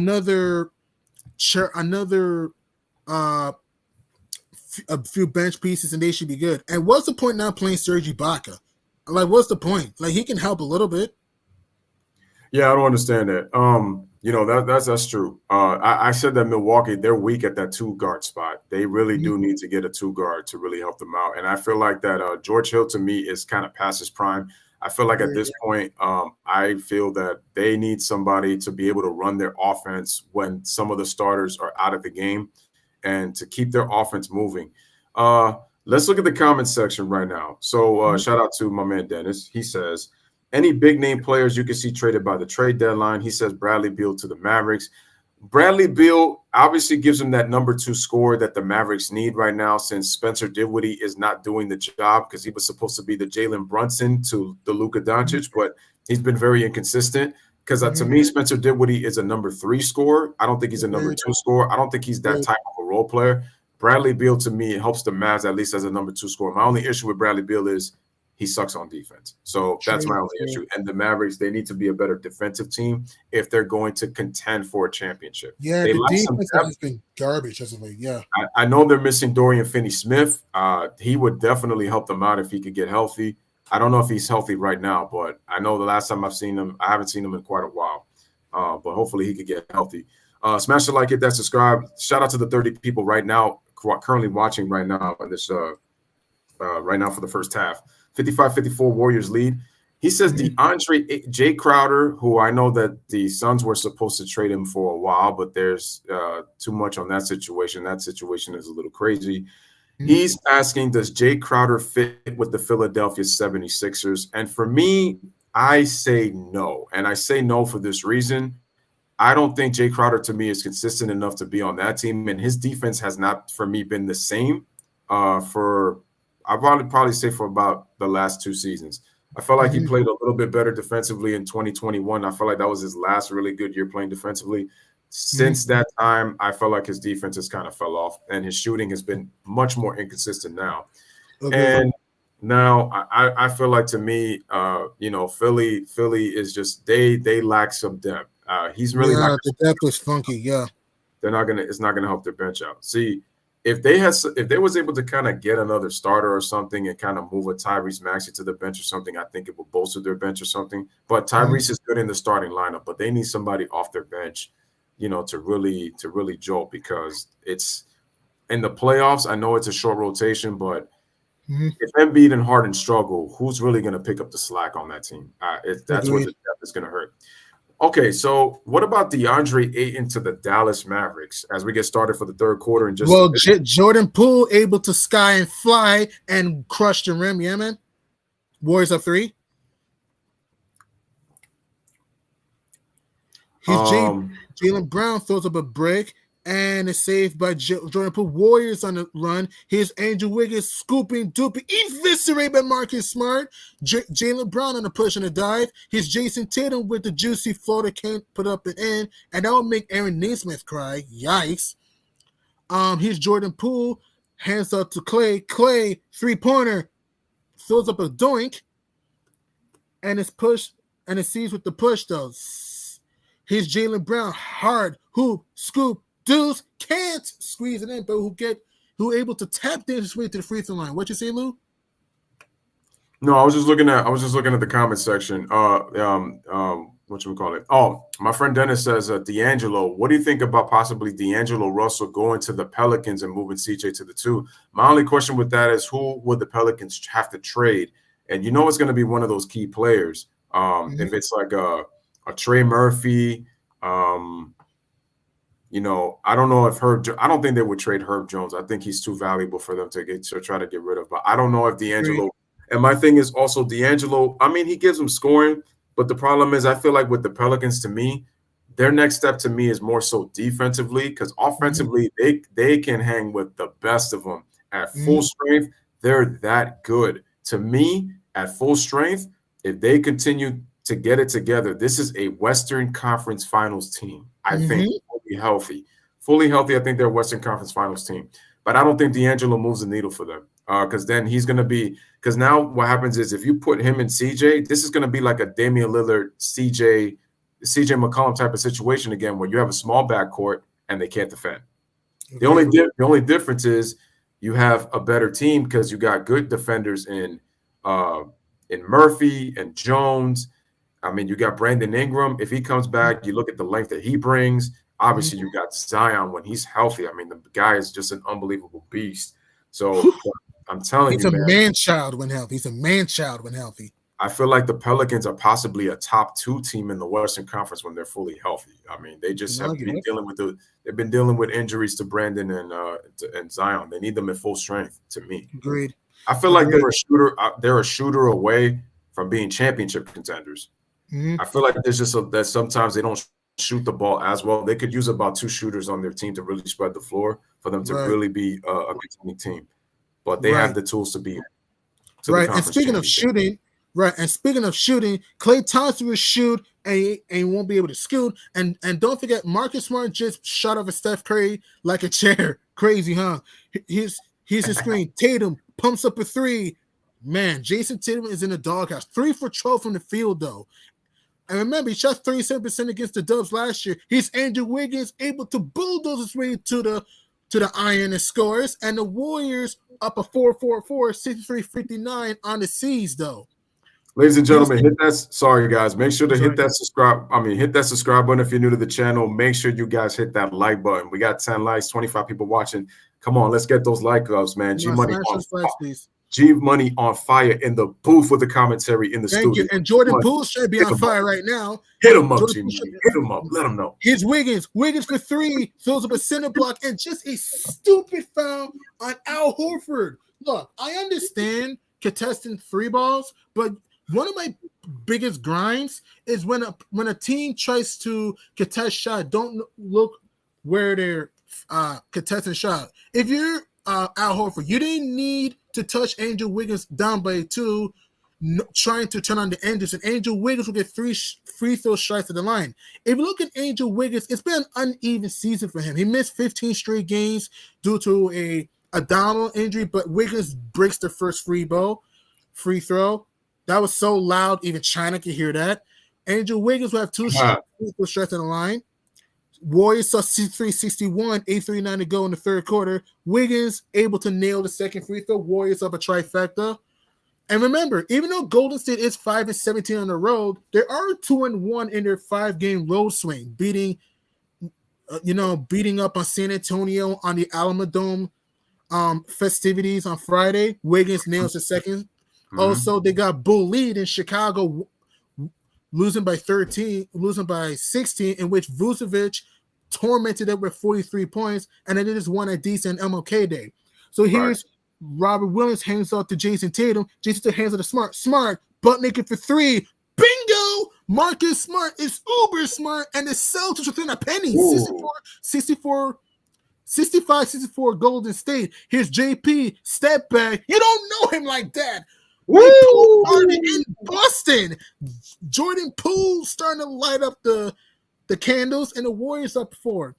Here's Time Lord at the top, and he hands up to Tatum. Tatum puts up a 3, and a moving screen called on Marcus Smart, though. And that's another problem why Boston lost the NBA Finals. Marcus Smart, even though he gave him some good defense, his decision-making, especially the last 3 games in which the Celtics lost after being up 2-1, pretty much paid. Sorry, man. Didn't mean to cut you off, but ladies and gentlemen, real quick, bro. G Money is spitting that. He's spitting that heat. Ladies and gentlemen, G Money is spitting that fire CD right now. G Money is spitting them verses on the track right now in this basketball game. Thanks. That man is on fire. Somebody turn the lights out. This man's on fire. Woof! Let's go. Thank you. Well, the Warriors are trying to catch fire in Boston right now, though, like they did in games 4 and 6. Here's Klay Thompson deucing his way to the rim. The Celtics cherry picking and looking, and the C's right now are down by 6. They're flinching. Remember, the Celtics were up by 10 in this game, though. Here's Marcus Smart, hands to Jaylen Brown. Here's Brown dozing and able to miss the shot. Here's Steph Curry on the drive. Draymond Green hands it off. Dishes off Wiggins. Wiggins wide open for 3. Bada bing, bada boom. Andrew Wiggins able to cash in the 3. An 8-0 burst by the champs. And the Warriors grabbing the game by the throat, up by 9. 73-64. The Surgeon Warriors on top. You're watching the NBA on TNT. Real quick in the comment section, shout out to Real Evans. He says Steph Curry stay cooking the Boston Celtics. I mean, we saw what he did in the NBA Finals. I mean, we saw what he did when they first met in when they first met in Golden State. So, in the Chase Center. So y'all already know what it is. So, there's a reason why his name is Chef Curry. Boom, boom. Chef 0 Curry, to 100. Boom, boom. All right. Synovio Foot, aka Dennis, says extend that man G Money's contract, a 1-day contract. It's killing it on commentary. 1-day contract. I'm giving him. He's already signed a multi-year deal. What are we talking about here? It ain't no 1-day contract.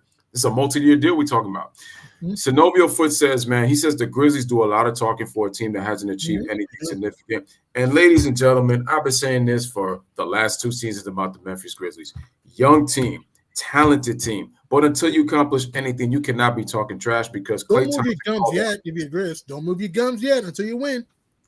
Klay Thompson already called out Jaren Jackson, man, for his trash talking the entire season last year, man. I mean, he called him a bum. I wouldn't have went that far, but even then, so look, you can't. And John Morant does a lot of talking too. My concern with John Morant is the way he lands after his dunks. When he threw the ball down the other day, I didn't like the way he landed. If you look at the way his leg contorted, his left leg, like the way his knee bent all the way down, I honestly thought that he tore his ACL with the way he landed. And I said, he needs to learn how to land. And I said, if Derrick Rose is out there, if they ever have any like off time, Derrick Rose needs to talk to him and tell him that he needs to learn how to properly land. Because if not, he's going to end up like Derrick Rose with those injuries. Because John Morant, he's not that good of a jump shooter. I know he's improved, but he relies a lot on his penetration and his athleticism. His athleticism isn't something that we've never seen before, but it is rare for a player of his size at the point guard position to be that athletic. I mean, we haven't seen it since Derrick Rose, which is why he gets compared to him. But that's my concern. Ja is not that good of a he's in the 70s, and I feel like he should be in the 80s at the least, maybe like an 81, 82% free throw shooter. To be at 74, 75% is a little disappointing because that tells me that in close games, Ja could have a possibility to choke at the free throw line. Agreed. And I need him to be a better free throw shooter for sure. And I mean, he does tend to rely a lot on jump shooting when the defense decides to not let him drive as much and he has to shoot more, and he's not that good of a shooter because you'll see that it gets exposed in the playoffs. So John's going to have to me, improve his basketball IQ, at least offensively. I think defensively, he's done a solid job. Yeah, he's improved the defense. Yeah, getting to the passing lanes, getting some steals, yeah. What's up with the Boston Celtics in the third quarter right now? They find themselves down 9-73-64. They're not offensive fouls, missing shots at the rim. Jason Tatum has not gotten himself juiced up. He needs to use the mid-range shot. You don't need to settle for threes. And also, Jaylen Brown's not been involved. I mean, Jaylen Brown's only taking 8 shots. He's 1 for 8. I mean, missing shots at the rim. They gotta, if the Saints want to turn the screws on, they gotta turn around. And Jason Tatum, right on cue, able to bang Shangalang a 3-ball, and the Celtics. So let's see. Klay Thompson hands to the Draymond Green at the top of the key. Wiggins at the left elbow. He's Jordan Poole, who'll fit the trifecta. He's Jordan Poole, hands up to the chef. He's Steph Curry, dips it, do it to Draymond Green, throws it up, hat, whack, and slack. But a big-time foul could call on Al Horford. And that would be Big Al's second personal foul, though. Oh, real quick. Sorry, guys. Real quick. They just showed rest in peace to the great Chris Ford.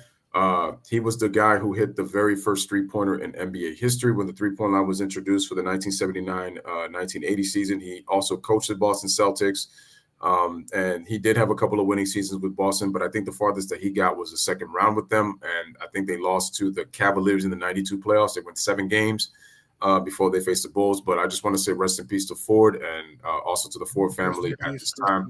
Shout out to Liaga Ramos, who says, Warriors. We got a Warriors fan in the building. Shout out to you. Warriors, Warriors in the house. Yeah. That's right. Shout out to Dub Nation. Shout out to Celtics Nation. All right, G-Money, back to the call. Let's go. Get it in the game.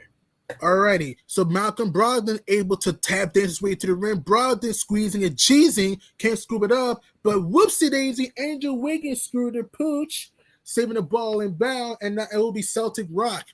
If you look at the third quarter, these Golden State's to 16 and Boston's to 17 for our third quarter scoring. So if you're the C's, right now, you might want to get your behind to the bucket because they were killing the Warriors in the paint 30-10 in the first half.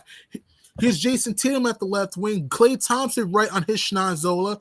Here's Jason Tatum dancing and prancing, Tatum wiggling and jiggling. He's Tatum hooping, scooping, can't squeezing. Big Al picks it up and puts it right down the barrel. Al Horford has been big time tonight. And the Celtics within 65-69, Golden State. The C's, 10 offensive boards. The Warriors, 7 offensive boards. Here's Wiggins, rings the barrel from the heavens from downtown. Angel Wiggins starting to feel it. 2 big-time threes, and the Warriors back up now. Here's Smart, who pump up a 3, and he will cash and splash from downtown. A Marcus Smart, Angel Wiggins dynamic duel to start the third quarter, and Draymond Green is pretty heated right now. Warriors will call a timeout 78-72 Golden State. You're watching the NBA on TNT. Also, ladies and gentlemen, think of how big this would be for the Warriors, considering that they're at 5-17 on the road. You come into Boston, who has the same exact home record as you do, and you give them a rare loss at home. That would be huge for their confidence. And listen, the Warriors, they do have injuries, so I know that they need to get their players back. My only question is that, and let me ask you this. What real role is James Wiseman really going to have on this team? Because they've been disappointed with the way that he's played coming back. They kind of felt like they thought that he had. First of all, shout out to Earl Phillips, by the way. Shout out. But does he really have a definitive role on this team, and like where can he really be effective with the Warriors? As talented as the potential that he has, I just feel like it's kind of being wasted a little bit right now. And Agreed. It's being wasted at this point. He has talent, though. He does have talent, though. It's just that I don't know if he fits on this team because his floor spacing is streakier than Carwax. He's not a great three-point shooter, can't shoot mid-range. He is athletic, though, as far as going to the rim sometimes, and a good rim protector, but I don't know if he fits on this team, though, because the Warriors like to pace and space a lot, though. So he'll fit nice on the Grizzlies, but I don't think he'll fit on this team, though. You said you think on the Grizzlies he would fit with them? I think he'll fit nice with Memphis or a team like the Raptors, though. I don't think he'll fit on the Warriors. You know what? I actually like him on the Raptors. I think he'll have a more prominent role. I feel like the Grizzlies, to me, they're a little too deep for him to be on that team. I feel like with a team like the Toronto Raptors, I think with a coach like Nick Nurse, I think that he would have a more prominent role with the Raptors. I think the Raptors would actually be a good situation for a player like James Wiseman. I think they're the Raptors, because I just feel like he'll be an extra body for the Grizzlies. I know Taylor Jenkins has done a really good job with those young players in terms of developing them, and especially with their talent and scout, of course. And the thing is, you look at the Grizzlies, this is another basketball team that's had to do it through the draft. So they can't really just sign anybody like that because, again, they're a small market team. So they've had to do it through the draft. Now the Grizzlies are one of the better teams in the Western Conference. Their only issue is now they have to be able to convince people in the NBA to force them to take notice as a team that can contend for possibly an NBA championship. Agreed. Not just in the Western Conference. Agreed. Okay. And why not this year with the Grizzlies? Why not this year? Yeah, for me, I don't know. The weird thing about it is that I don't know about the Nuggets as of yet, because even though that they're playing well, I just don't know what team they really are. I don't know what their identity is. You would think that you know, but you just don't, because remember Jokic didn't have Michael Porter Jr. or Jamal Murray last year. He didn't have them the year before, neither, in the playoffs. And so now we have to see what they're like healthy. Are they going to be good enough defensively, against these playoff teams when the game really slows down? Like, are the Nuggets going to be able to really – because the Nuggets love to run. How are they going to be in the half court is what's going to be interesting. Jokic will be fine. I'm just really concerned with Jamal Murray. How's he going to perform in the half court? And the Michael Porter Juniors, how is Bones Highland going to perform? Because I don't like his shot selection when I watch him play. That's true. He does get too ippy and jippy, gets too hyper, especially when it comes to long range bombing. Yeah. Because the thing is, his form tells me all I need to know about his inconsistencies. It just doesn't. It doesn't look like it's a form that's going to get you like really good shooting percentages he just bombs away 10 to a lot. Even Sometimes he just bombs away without even really setting any plays too. He just goes into the bomb. Agreed. And here's Andrew Wiggins in the block, deuce to Dirk leg, and that will make Dirk cry and sob because Andrew Wiggins just screwed the mid-range shot and rebound by the Celtics. So here's Jason Tatum in the high screen, the switch to his Brogdon. He'll fake the trifecta, hands to the Jason Tatum. Can Tatum start to loosen up a bit? Let's see. Here's Tatum, hands to the Smart. Smart fakes the trifecta. He'll shoot a tough three, and that's not a great shot there. Beautiful defense by Andrew Wiggins, but Marcus Smart pretty much screwed the pooch with just a clunker with a horrible step back three. Here's Klay Thompson in the paint, hands it off to Draymond Green. Draymond Green looking for a warrior buddy. Here's Andrew Wiggins able to slither, wither, step back, by clunkeroo, and grab down by Jason Tatum, and the C's trying to push though. Here's Brogdon back to Tatum. Here's Smart in a low block. This is jambalaya chicken for him. But Marcus Smart gets it right back, hands it off to Al Horford, takes it, clunks it. He was too wide open, too much martinis for him, and the Warriors were able to get a rebound. Here's Curry, hands to the Draymond Green in the block. Here's Curry, open, three ball, book it. Chef Curry with the scat, dog, and the Warriors up 81-72. Steph Curry continues to burn down TD Garden. 20-piece for Steph Curry, 5 times from downtown. Here's Jaylen Brown was trying to wiggle his way to the orange iron. But, bro, who doesn't love little Chef Curry? Could jiggle, wiggle, Draymond Green, Steph Curry, tic-tac-toe. Right, Lou? That's facts.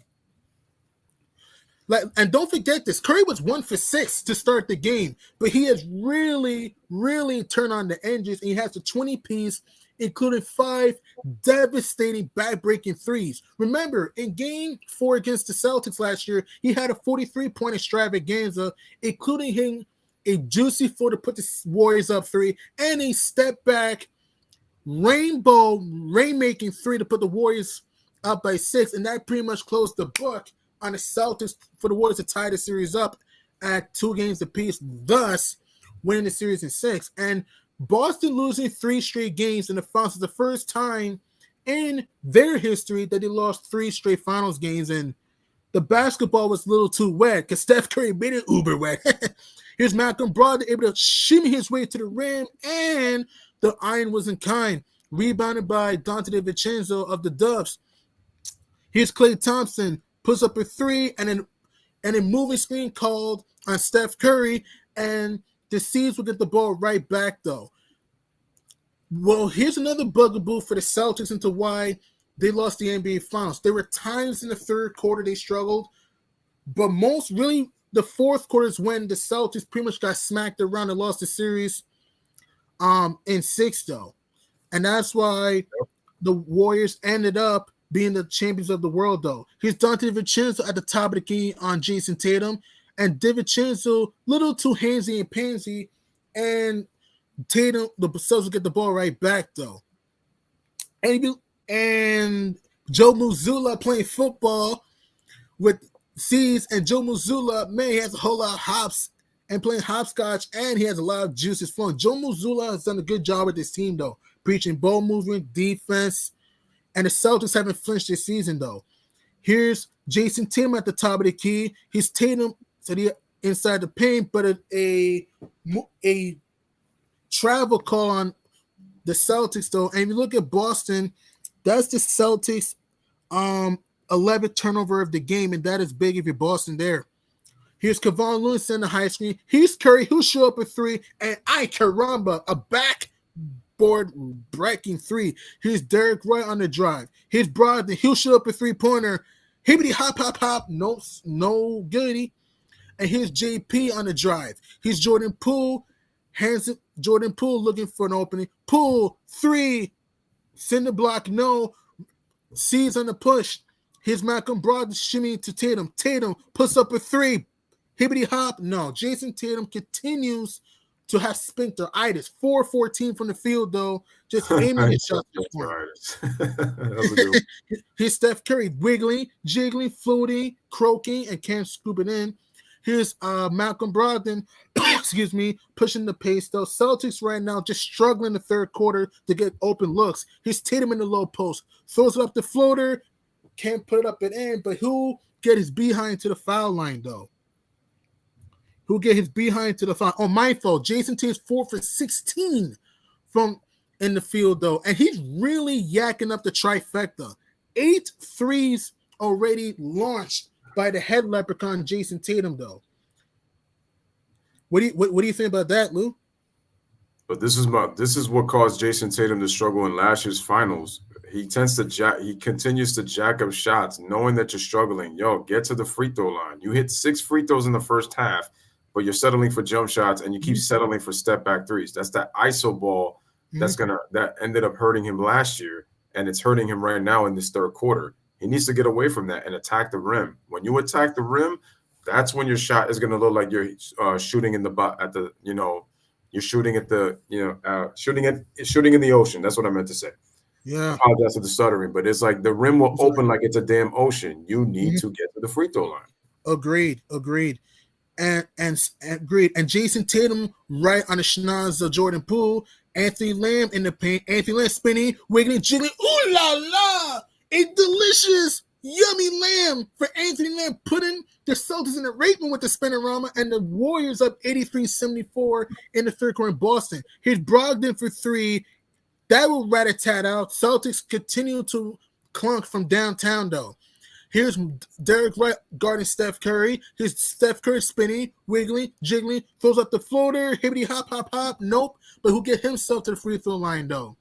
Right now, the Celtics are stuck between a rock and a hard place. 7 for 26 from Curryland from downtown. And remember, they were 4-17 in the first half from 3 of 9 in the second half, and they're not going to the rack and utilizing their size like they did to start the second quarter. Hey, Money, do you notice that the Warriors have attacked the rim in the second half and Boston is settling for jump shots right now? You notice that? Yeah, I noticed that. Yep. Yeah, I noticed that. And that was reminiscent of games 4, 5, and 6 in the NBA Finals, in which the Warriors won the 7th championship in franchise history. The Warriors, like you said, going to the hole, breaking through the teeth of the defense, and getting themselves to the free throw stripe. And keep this in mind, it's a 21-point turnaround. The Celtics were up by 2 hands, up by 10, but it's been a total role reversal, and the Warriors up by 11 right now. And a hack and whack is called on Anthony Lamb, and the Time Lord will get to the free throw strike as the Celtics are in the bonus, though. And what the Warriors have done well to this point is that they're playing with their feet instead of their hands. They're contesting each shot, breaking through the teeth of the... Oh, my fault. No free throws for the Celtics, though. Robert Williams saves the ball, hands it off to Derek Wright. Derek Wright, white like Snow White, dancing and prancing. Here's Derek Wright, bulls his way to the rim, throws up the floater, can't squeeze time on the offensive glass. Who'll fake a 3? Who shoot another 3? Finally, rain from above for JT and the Celtics. Maybe that might get their engines rolling. Jason Tatum with his 5th field goal, 21, 12, and 6. And the Warriors up by 8, though. He's Jordan Poole able to wiggle and jiggle. Ooh, he got away with a carry. He's Jordan Poole with the floater and able to pull and deuce it in. A Poole Palooza in Boston, 87-77 Golden State, though. Here's Malcolm Brogdon able to shimmy his way to the rim. Here's Grant Williams for 3. Hibbity hop, no. Here's Malcolm Brogdon Johnny on the spot. 8 counts and the foul. Malcolm Brogdon able to sky and dive for the and one. Give the C's a chance for a 3-point play, though. And look at that, bro. Time Lord again. Continue to be the Warriors' bugaboo as far as rebounding wise. And Malcolm Brogdon just came in from the blind side for the and one. What do you think about that? That was a heads up play by Malcolm Brogdon, and I mentioned earlier in the show, this is why that Brogdon to me was such an underrated sighting, because he gives you efficiency, he gives you good playmaking, he gives you good defense, high basketball IQ, and just has a knack for getting the basketball. You know, if you need him to hustle, he'll hustle for plays for you. He's just a really good basketball player that you need to have on your basketball team. Agreed. And he also is responsible for 37 percentage points for the Celtics bench. And also Brogdon is also great at attacking the rim too. Very good at attacking the rim. So I know it's 3 for 10 right now. He is struggling tonight, but he's giving the Celtics some good energy tonight, though. Here's Anthony Lamb at the right wing, hands up to Kevon Looney, give and go to Jordan Poole. Jordan Poole with the deflection and a whack and jack call on Derek White. So that means that the Warriors will get 2 freebie strikes at the line, at the free throw line coming up, though. And keep this in mind, by the way. Keep this in mind, though, for people putting their eyeballs on this game, though. If you look at the free throw shooting, Boston is actually the best free throw shooting team in the NBA. They're number 1 in free throw shooting, while Golden State, on the other end, is number 9 in free throw shooting. So, but here's the thing. The Warriors have done a much better job getting themselves to the line as far as quick pace, getting themselves to the line, while the Celtics have just been too handsy in the third quarter. What do you think about that, Lou? Excuse me. Hold on a second. Getting back to what G-Money's saying, the Celtics have actually won the free throw line battle. The problem is that they're not getting there enough because in this third quarter, they've been taking way too many jump shots. The Warriors, on the other hand, they've been doing a better job of attacking the basket, and they're actually been able to get better shots. And this is the reason why the Warriors right now, they're winning the third quarter 34-26 right now, currently in this third quarter, even though they were only up by 1 at the half because of the Curry's 3.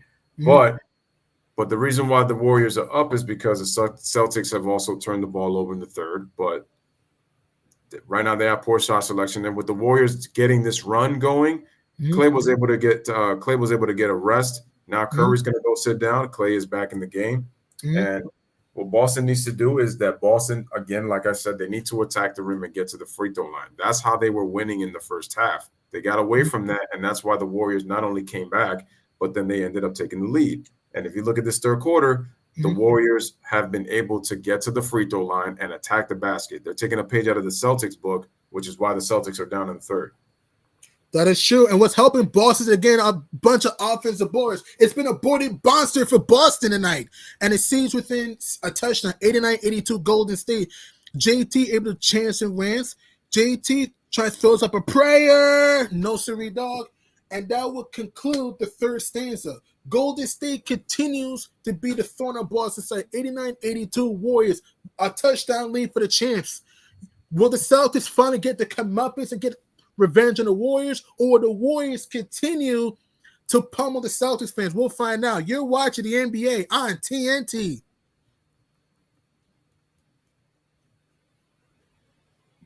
All 89-82 Golden State, yeah. Oh, absolutely. And so right now, the Warriors outscored the Celtics 34-28 in that third quarter. Warriors actually the first of the two teams to get a 30-point quarter. They got 34 in that third. And excuse me. So fortunately for the Celtics, they're only down 7, but this could have been more had it not been for the fact that they, like G Money mentioned, key stat, the offensive rebounding is what's keeping them in this game. If it wasn't for that, right now, the Warriors, to me, they should be up by about 15 to 17 points right now. But the offensive rebounds have kept the Celtics in the game. Like I said, keys for the fourth quarter for the Boston Celtics to take this home. What do they need to do? Get to the rim. Get to the rim right now. If you're Boston, you're number 1 free throw shooter, get to the rim right now. Utilize the mid-range game. They're selling too much for the 3, especially Jason Tatum. I mean, look at this. Look, Tatum's taking 10 threes. Come on. Go to the rim, man. You don't need to shoot threes. Also, play without fouling. Because look at this, bro. The Celtics, they may have more free throws, but the Warriors are getting more to the line and they're playing without fouling.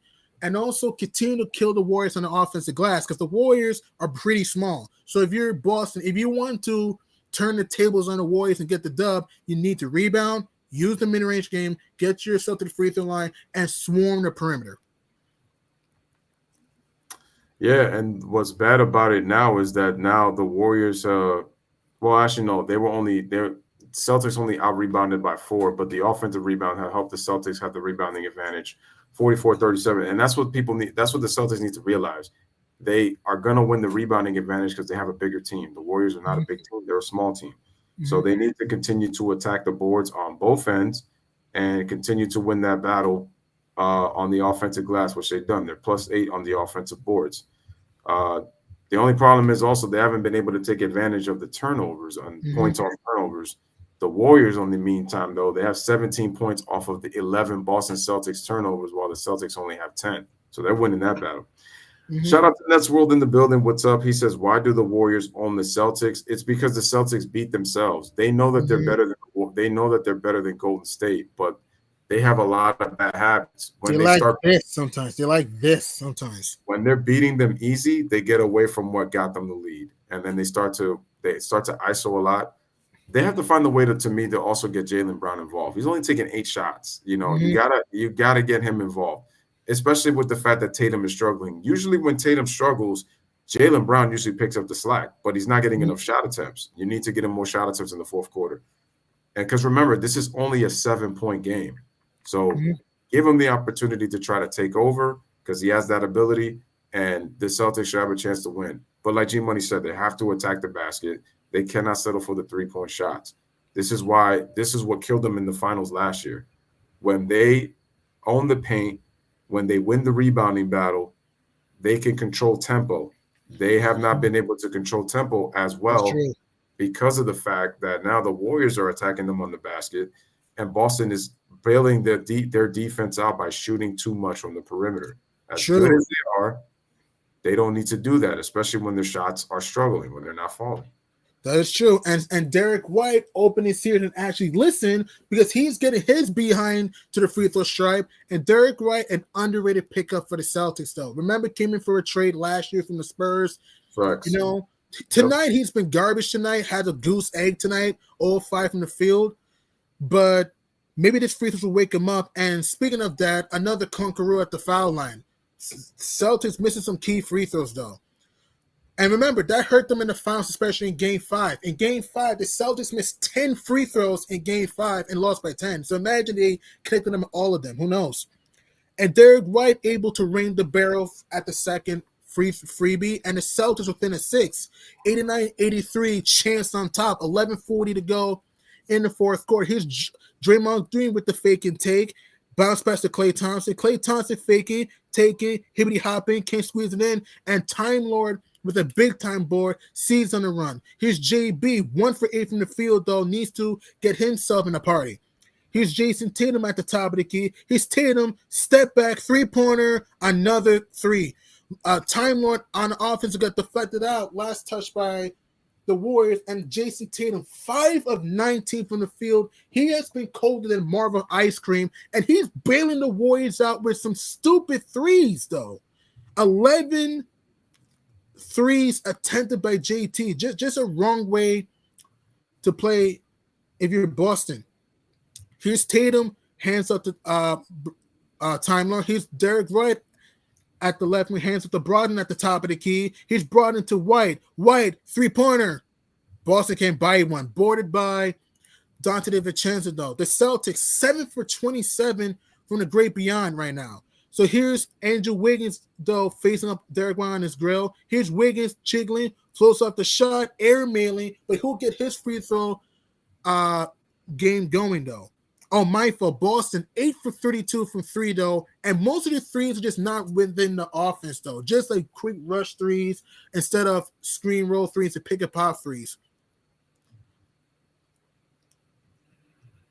So Andrew Wiggins at the free throw strike, 15 points today for A. Wiggy. Here's Wiggins at the line, able to cash in the first free throw. Warriors up a touchdown, 90-83. Golden State, this is their 4th out of their 5th game road swing. They got Cleveland tomorrow at Rocket Mortgage Fieldhouse, and Klay Thompson won't able to suit up because of back-to-back purposes. Andrew Wiggins splits the difference at the line, and JB with the rebound. And remember, last year in the NBA Finals, the Celtics struggled mightily in the fourth quarter, especially in Game 4, though. Here's Time Lord in the paint, though, hands it to Jaylen Brown. Here's Brown hands to Time Lord, eviscerated by hacked and whacked, though. And Draymond Green is heated right now, and that will get the Time Lord at the free throw stripe, though. If you remember last year, the Celtics had a 5-point lead late in that game, in Game 4, excuse me. It looked like they're going to have a 3-1 death grip on the Warriors until the Warriors ran a huge burst and they ended up winning by 2 hands, and Time Lord chokes the first free throw. Celtics killing themselves at the freebie stripe. 1 for 3 to start the fourth quarter at the line, though. But the Time Lord has been just a saving grace for the Celtics. 11 rebounds, 7 offensive boards, and Robert Williams able to nail the second freebie, and the Warriors with a 6-point edge in Beantown, though. The last time the Warriors swept the Celtics was back in 2015, in which, again, they were down 26 in Boston, came back and won, and he won at Oracle Arena, though. Here's Draymond Green, hands to the JP. Here's JP2 faking. He'll shoot a three-pointer and throws for cinder block, but Draymond Green, the donkey, looking like Shrek, and puts it up and in, and the Warriors up by 8. He doesn't look like Shrek. He is Shrek. He is Shrek. Yes, he is a donkey from Shrek. Big time. Well, Jason Tatum doing the up and tuck. His Tatum throws up the floater. There you go, JT. Jason Tatum with a dynamic floater, and the Celtics within 6. Can that get Jason Tatum to come from hiding? 23 points, 12 rebounds, 5 dishes. Celtics down by 6, though. Here's Dante DiVincenzo playing ring around the rosy. Hands up to Draymond Green. Draymond Green with the up and fade. Here's DiVincenzo, who put up a 3. Bang! Dante DiVincenzo rains from above from downtown, and the Warriors establishes a 9-point lead. Dante DiVincenzo, underrated, though. And remember, people forget, though, he didn't play in the 2021 NBA Finals because he got hurt with the ankle. But here's what's keeping Boston in the game. Second chance opportunities, offensive rebounding. Brogdon just been the gum on the Warriors' hair as far as offensive boards wise. And the Celtics right now are down 95-86, and Time Lord will sub out, and Big Al will come from the Pine, 9:24 in the fourth quarter. Golden State trying to sweep Boston for the first time in the regular season since 2015, though. So let's see. Malcolm Brogdon at the top of the hands off to Al Horford. Al Horford off to JT. JT then with a Kobe-like move. Here's Tatum, Dirk fading, airmailing. Andrew Wiggins with the save, and Kevon Looney hands up to Jordan Poole. He's Jordan Poole able to wiggle and chip. He's Jordan Poole with the Houdini, can't squeeze it in, but Kevon Looney couldn't able to finish his midnight snack. And Jordan Poole ended up traveling to Massachusetts, so the ball will go back to the Celtics, though. And remember, here's what helps Boston here, right? The Celtics are 11th as far as fourth quarter scoring, though, because they love to get in a transition. But if Boston wants to win this game, they really got to start attacking the rim right now and make their free throws, though, because they missed 3 free throws already. Here's JB in the paint. JB with the floater, the spinorama, drama, and the scoop. Jaylen Brown with a second bucket, and the Celtics within a touchdown. Here's Wiggins, puts up a 3, won't able to put it up and in, and boarded up by Jaylen Brown. Sees trying to push and slush. Here's Jaylen Brown, hard to the hole, hoop, duping, can't put it up and down. Here's Jordan Poole, hands up to DiVincenzo. DiVincenzo puts up a 3, that was spin and rammed out. Kevon Looney on the offensive glass, but a loose ball foul on Kevon Looney, and Marcus Smart got hit in the Schnazzola, though. Man, the Leprechaun just went down the floor like Lucky got torpedoed by a tornado, and ouch. Kevon Looney loses his right hand to whack Smart by accident, though. It was by accident. It wasn't a flagrant, by accident, though. But it was by accident, and the Celtics will get the ball right back. 8:23 in the fourth quarter. Celtics down by a touchdown, though. Marcus Smart were able to Jaylen Brown. Here's Marcus Smart with fake the trifecta, hands up to Tatum. Tatum with the floater, but a foul call on Golden State when Smart was double teamed. And, the Celtics will get themselves to the line once again. It will be their 5th and 6th freebies coming right up for the Boston Celtics, though. But they have not really taken advantage of the line. They've missed 7 free throws in this game tonight, including 3 in the fourth quarter, though. Imagine if they cashed in every freebie. It would be different. And Klay Thompson right now has had a foul troubles. 5th personal fouls on Klay Thompson. And Marcus Smart, another doink at the line. 8 bricked freebies at the line for the C's. Kind of reminiscent of, Kings and Lakers 2002 Game 7, in which Sacramento missed 14 free throws in that game. Timeout called on the floor. C's down by a touchdown, 95-88. You're watching the NBA on TNT. That's right, guys. We got 18 people watching, man, but we only got 12 likes. Let's continue to get the likes up, man. Smash that like button. Hit the Smash, subscribe right. button right now for the channel. Hit that like button, folks. Yeah, my stream went out for a little bit, but it's back. Mm-hmm. I just came back on. So right now we got 8-11 remaining in the fourth quarter. Warriors up by 7. What I'm also noticing is that the rotations of the Warriors are definitely much better than the second half. They're rotating to the drivers, and when they do make a move, I saw Draymond put a strip into Robert Williams on one of the plays just a couple of minutes ago here in the fourth. And this is part of the reason also why the Warriors are up. So their defensive rotations are a lot better.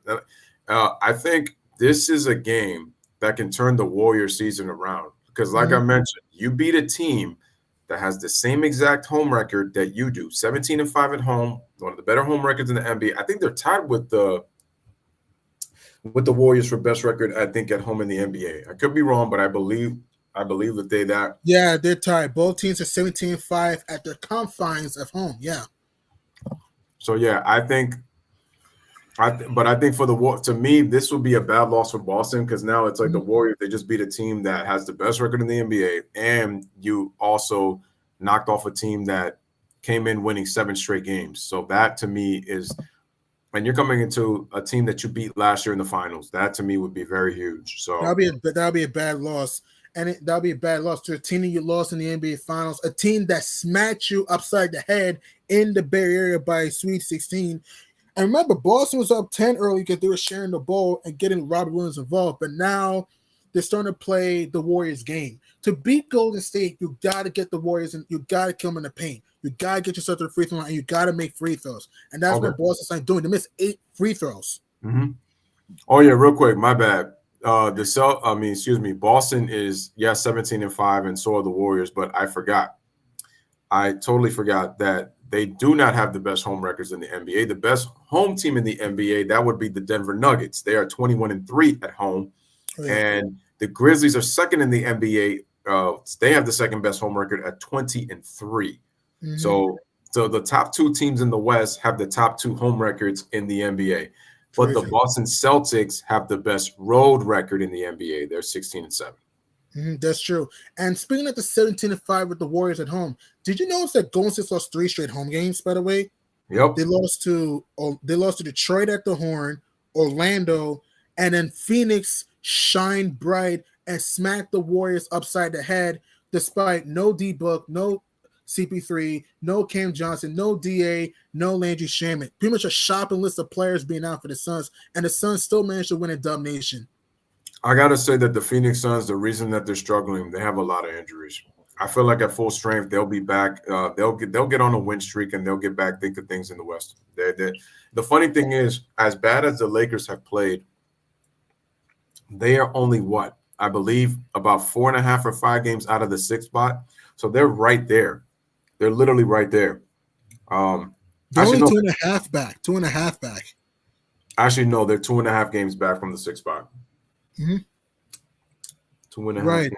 Games, right. And Andrew Wiggins able to wiggle and jiggle and schlizzle, putting the Suns in the rate room with a beautiful mid-range shot, and the Warriors back up 97-89, 7:45 to go in the final stanza in Beantown, though. He's Jaylen Brown had too much butterfingers, and the Warriors would get the orange basketball right back, though. And that's been the Celtics' bugaboo sometimes with turnovers, especially late in games, though. So let's see. Chef Curry trying to put the cap on this. Marcus Smart going on his grill at the top of the key. Here's Al Horford guarding Steph Curry, which is a mismatch to say the least. And Steph Curry throws up a dart with a turnover, and Marcus Smart deflected out. Steph Curry saves it, but it will be Celtic ball. If you're Boston right now, you got to start turning on the Angels first game of transition, though. And that was a big save by Andrew Wiggins, though. A humongous save right there. That would have saved the layup, though. So Boston went inbound, 7:17 to go in the fourth quarter. C's down by an octagon. Here's Jaylen Brown in the block. Brown, mid-range shot. He just continues to be colder than the Arctic. 2 of 10 from the field, though, and just haven't had his rhythm. Steph Curry at the Celtic logo, 2 for 12, for Jaylen Brown. Here's Anthony Lamb in the paint. He's Lamb at the right corner. Here's Curry, puts up a 3, throws up a clunkaroo, and C's on the push, though. Bounce pass to Al Horford. Al Horford hands up to Brogdon. Brogdon able to accelerate, able to drive, slice, dice, and can't put it in. Celtics continue to struggle in the paint. Here's JT on the steal. Here's Jason Tatum get the ball right back. The spin, the boogie hands up to JB, and whoopsie daisy, a travel called by Jason Tatum though. It's been one of those sight for sore eyes type performance for Jason Tatum though. 6 for 21 from the field though, including multiple turnovers though, which could be the death blow for the Celtics here if they don't turn things around. 6:35 to go into TD Garden in Boston though. The Warriors trying to celebrate in Boston like they did last year when they beat the season 6. Here's Steph Curry on the drive. Steph Curry on the dive and can't put it up and in. Here's Marcus Smart hands up to Jason Tatum though. Here's Malcolm Brogdon able to push on his sail. Here's Andrew Wiggins guarding Smart. Here's Smart spinning Rama. Brogdon butt naked open for 3. Boom shakalaka. Malcolm Brogdon rings it up from downtown and Steve Kerr called T.O. 6:10 to go in the fourth quarter. Malcolm Brogdon has just been huge this season for the C's, and Malcolm Brogdon able to have a martini at the beach though. C's down by a hand. You're watching the NBA on TNT.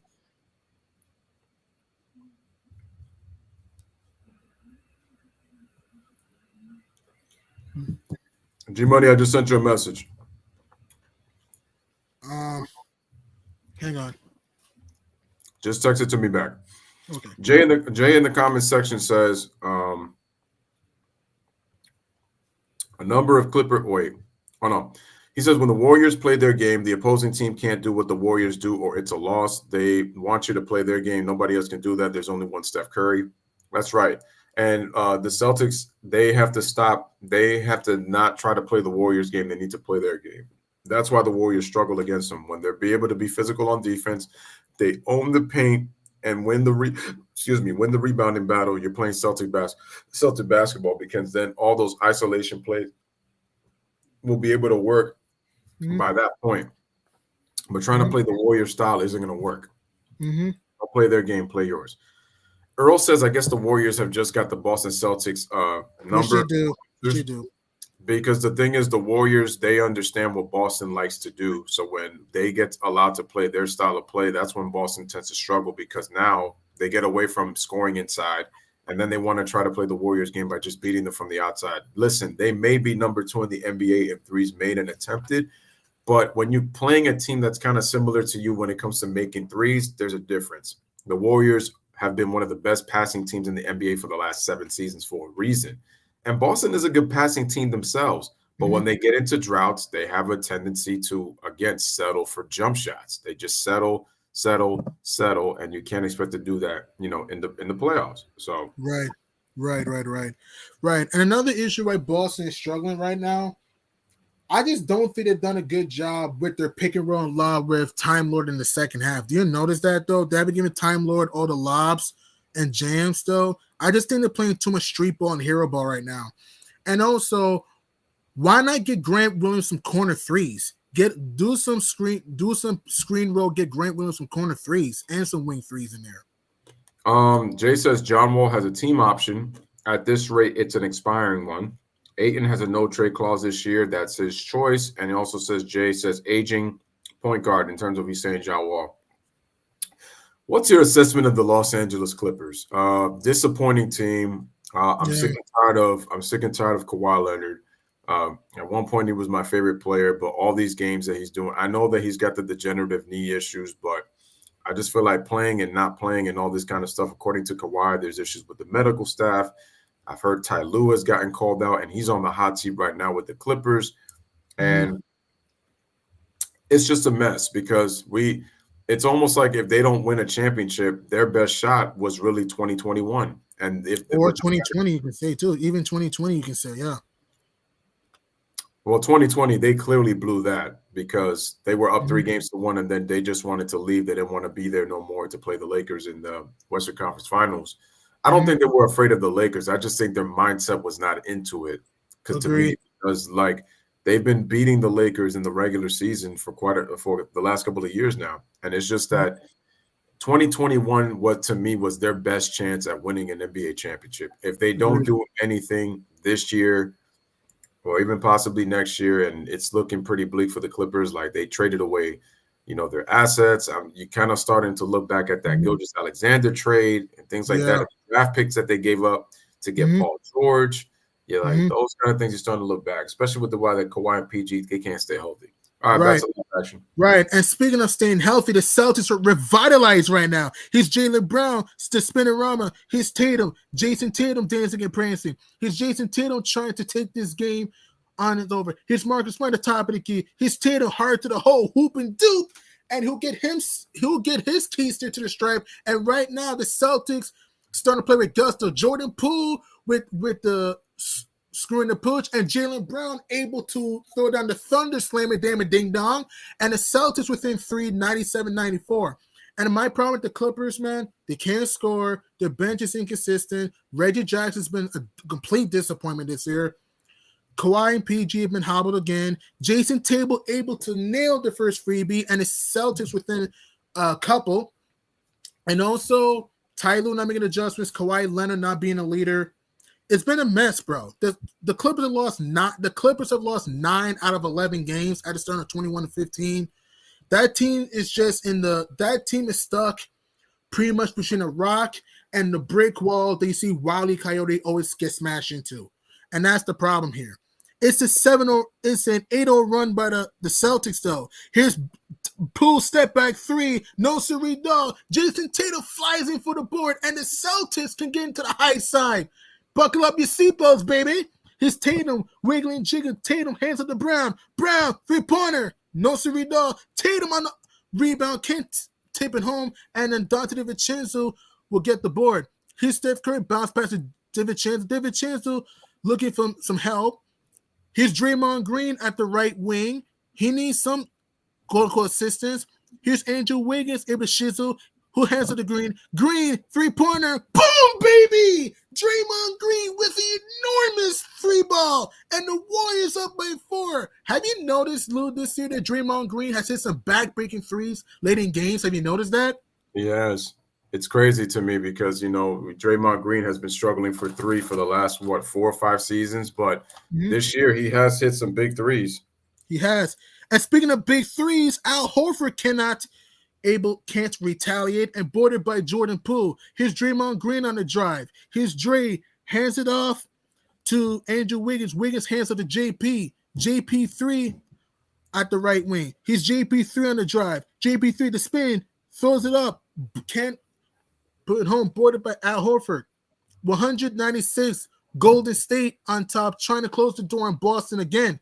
Here's Tatum, step back, Bobby Jack. Jason Tatum put Steph Curry in the torture chamber, and the Celtics within a deuce. Jason Tatum now starting to wake up from the hiding. 198 Golden State. Usually, as Conor Ralph Lawler, if you're in the century mark early, first to 100 is the law, usually. Here's Andrew Wiggins on the drive. Eviscerated by Al Horford, but Jordan Poole able to skis his way to the rim. After Al Horford had the Jackie Chan block, Jordan Poole able to scoop for the jam, and the Warriors back up for 102-98. You better buckle up your seatbelts. We have a spicy one in the home of the Leprechauns. Here's Al Horford at the right corner. Hands up to Smart. Here's Marcus Smart looking for an opening. Bounce by to Jason Tatum. Curry on Tatum. He's Tatum hooping, duping, scooping, and can't put it down, though. The ball iron wasn't kind. Here's Curry. Top of the key, hands up to DiVincenzo. Here's Draymond Green, hands to Steph. Steph, 3-pointer. No siree dog. Steph starting to be cold now. Here's Jaylen Brown in the paint. Hands up to Al Horford. Here's Smart to Tatum. Tatum hands up to Brogdon. Brogdon for 3. Boston can't get that big shot to go. Deflected out. And it's last touch by Golden State. And the Celtics will get another second bite in the apple. But bro, look at this. After Al Horford had the Jackie Chan block on Wiggins, Tatum just throws a stupid pass, and then Jordan Poole able to scoop and dupe for the jam. What do you think about that? Could be a momentum changer right there. Absolutely. and timeout on the floor. The Warriors trying to throw it a lock and key. 102-98, Golden State 219 to go in the fourth. You're watching the jaw-dropping NBA on TNT. All right, guys, make sure to smash the like button, hit that subscribe button for the Louis Sports Network. Louis and G Money giving you basketball commentary. We got the Warriors and the Celtics right now in a close one, 2:19 remaining in the fourth quarter. 102-98, Warriors up by 4 with a nail biter coming down the stretch. Jay says no. Mike Conley is aging. Was switched to again in the Clippers comment. Oh, you were talking about Mike Conley. No, we should avoid Mike Conley. One, he makes a lot of money, and on top of that, he's injury prone. And the thing is, even when he was healthy, I saw him in the bubble. He was really unreliable in the playoffs. Too inconsistent. Right. Too inconsistent. Right. Not enough scoring. He could give you one big game in like 7 games in a 7-game series. That's it. Agreed. And I want to throw it out there. The Warriors are 10-11 in barn burner games, 10-11 in the clutch. The Celtics are 13-5 in the clutch. So this does bode well for Boston, though, because they love to make you sweat. Boston 13-5 in the clutch. Golden State 10-11 in close game situations. And the ball hit off Jordan Poole, so it's going to be Celtic ball. What do you think about that? The ball actually hit off of – I think the replay showed that when Jordan Poole slapped it off of the Celtic player, it did go off his foot. I did see it go off his foot. So that should be Celtic basketball. I agree with Carl. That's true.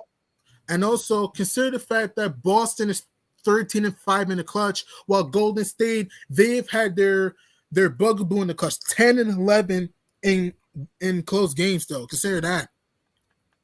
Oh, yeah.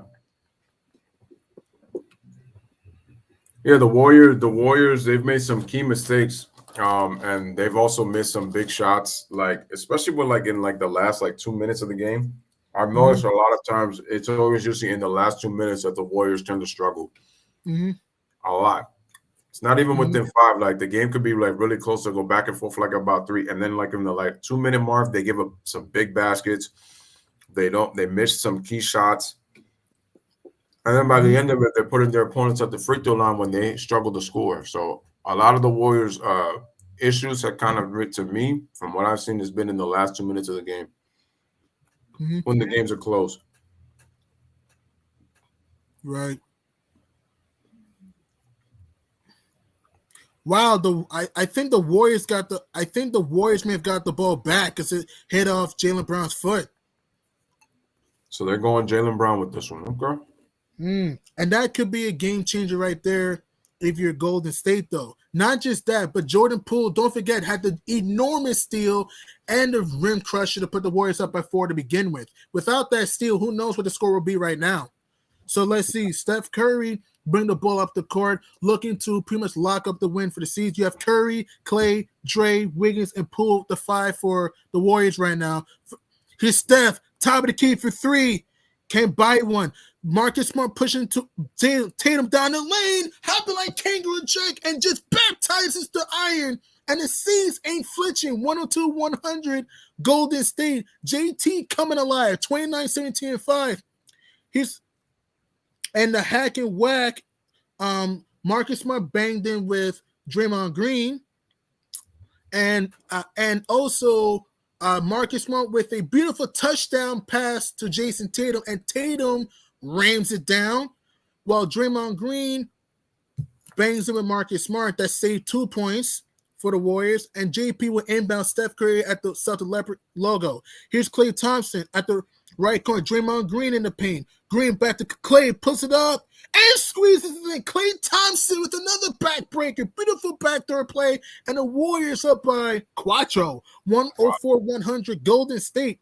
Here's Jason Tatum on the drive. He's 10 hands out to Horford. Horford puts up a 3. Bang! Bang! Big Al from downtown. 104-103. Golden State, 127 to go.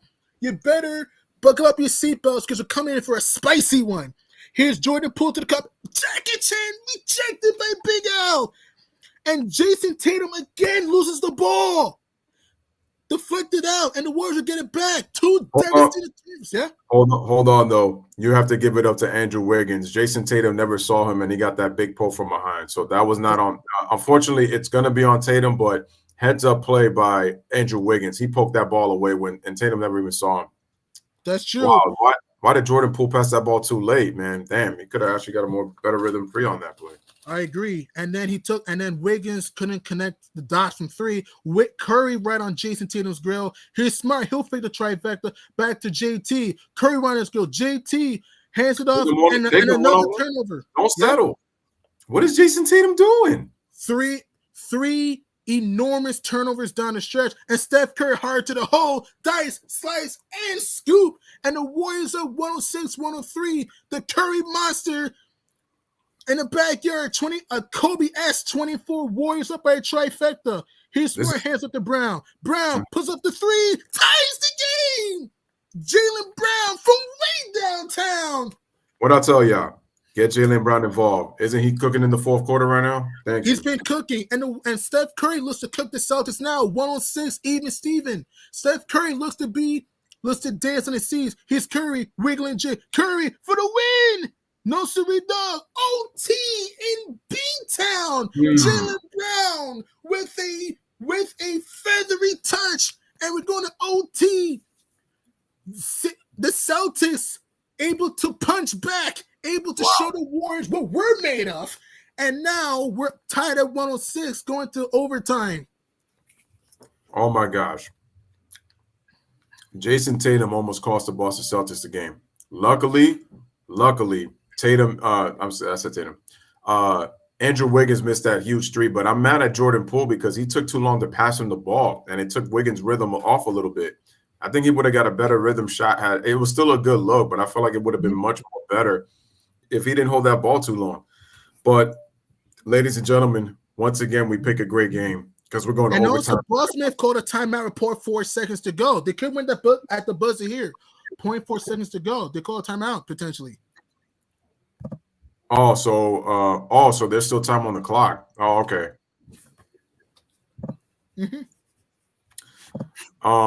But Jaylen Brown is the hero. Big pass. And the crazy part is the Boston Celtics, they have not passed the ball real well. That was only their 17th assist. The Warriors have 26. But fortunately, it was the key pass that allowed them to tie the ball game. So it's the biggest pass of the game because it keeps the game alive for Boston with a chance to win. Yeah, the referees are looking at it to see how much time is left. And G-Money just mentioned to you guys, believe it's 0.4 seconds remaining. It could be 0.4. It could be. It could be, though. What if the Celtics run on this play if you're Boston off the inbound? It has to be a quick catch and shoot. Alley-oops are really hard to do on this just because oh man, I've seen that face before by Curry when he looks like he has no idea what's going on. Right. If I were you, high screen, Jaylen Brown, jump shot. That's what I would do. I would let Brogdon inbound the ball and let Jaylen Brown look to putting the dagger in the heart of the Warriors. Jaylen Brown jump shot, high screen. And, bro, 0.5 seconds to go. The Celtics look to steal the game from the jaws of defeat, though. After Boston was down by double digits in the second half, though. And keep this in mind. Like I said, the Golden State Warriors have bumbled and stumbled 10-11 in clutch time situations. The Celtics, they usually thrive and arrive 13-5 in clutch time situations because they love to do the inbound, out of bounds play smart. So consider that, though. So what do you think is going to happen, man? The Derek Jay was mentioning the Derek Fisher shot with 0.4, but quite honestly, that shot shouldn't have counted though. I felt like Fisher got a little extra time because that was 0.4. It's hard to get that 0.4. That ball was out of his hands just a tad bit late. I'm amazed that Fisher was able to sell that shot when they beat the Spurs in the playoffs in that game 5. But Well, let's see. Who's going to be Celtics Derek Fisher right here? Let's see. 0.5 seconds to go. Celtics with the win at the horn. Jaylen Brown. Here's Brown for the win. No good. And we go to OT. My man, I was wrong. He got off in time, but the iron wasn't too kind. Let me see this right here. A double screen at the Yo. baseline. Wow, he got it off. I'm shocked. Good double screen by Boston right there on the baseline. Mm-hmm. Man, man. If the bank was open, a third Celtics would have won. Anywho, OT in Beantown battle of the Titans, 106 all. I cannot believe he got that shot off. That is hard. Yo, man. Man, I wish Kevin Harlan and Reggie Miller were doing the game. I'm not a big fan of Brian Anderson. No, I like Brian Anderson, but I don't think he's a great commentator. I like Stan Van Gundy, so that's why you see me muting the stream now. Yep. Oh, man. I thought it was going in. We took it. I thought, oh, shoot, that's going in. You? He had a good look. I'm not sure if it was going to go in, but I know that it was going to hit rim. I felt like it was going to hit rim. It actually hit back rim. So It wasn't a bad look. Right. It's tough to shoot a ball like that with 0.5 seconds remaining. Give me a second. I'm going to get something to drink. In the meantime, you continue entertaining the fans out here on the channel. Well, speaking of entertaining, this game has had all the drama, the despair, the anger, the happy, the sad, the feistiness of this game. You have the Celtics trying to dethrone the champs. You have the Warriors trying to continue to be the boogeyman, trying to continue to be the Celtics papa. What's going to happen in OT? We shall find out, though. It's going to be fun. It's going to be juicy. Man, this has been a barn burner of a night. Jason Tatum started off colder than the Arctic, but man, he has come through. But man, Jason Tatum has come through in a huge way. Huge way. And think about this, though. The Warriors in overtime are 1-1 in overtime, while Boston on the other end, overtime has not been too kind. 1-3 in overtime. So that is a play a factor there.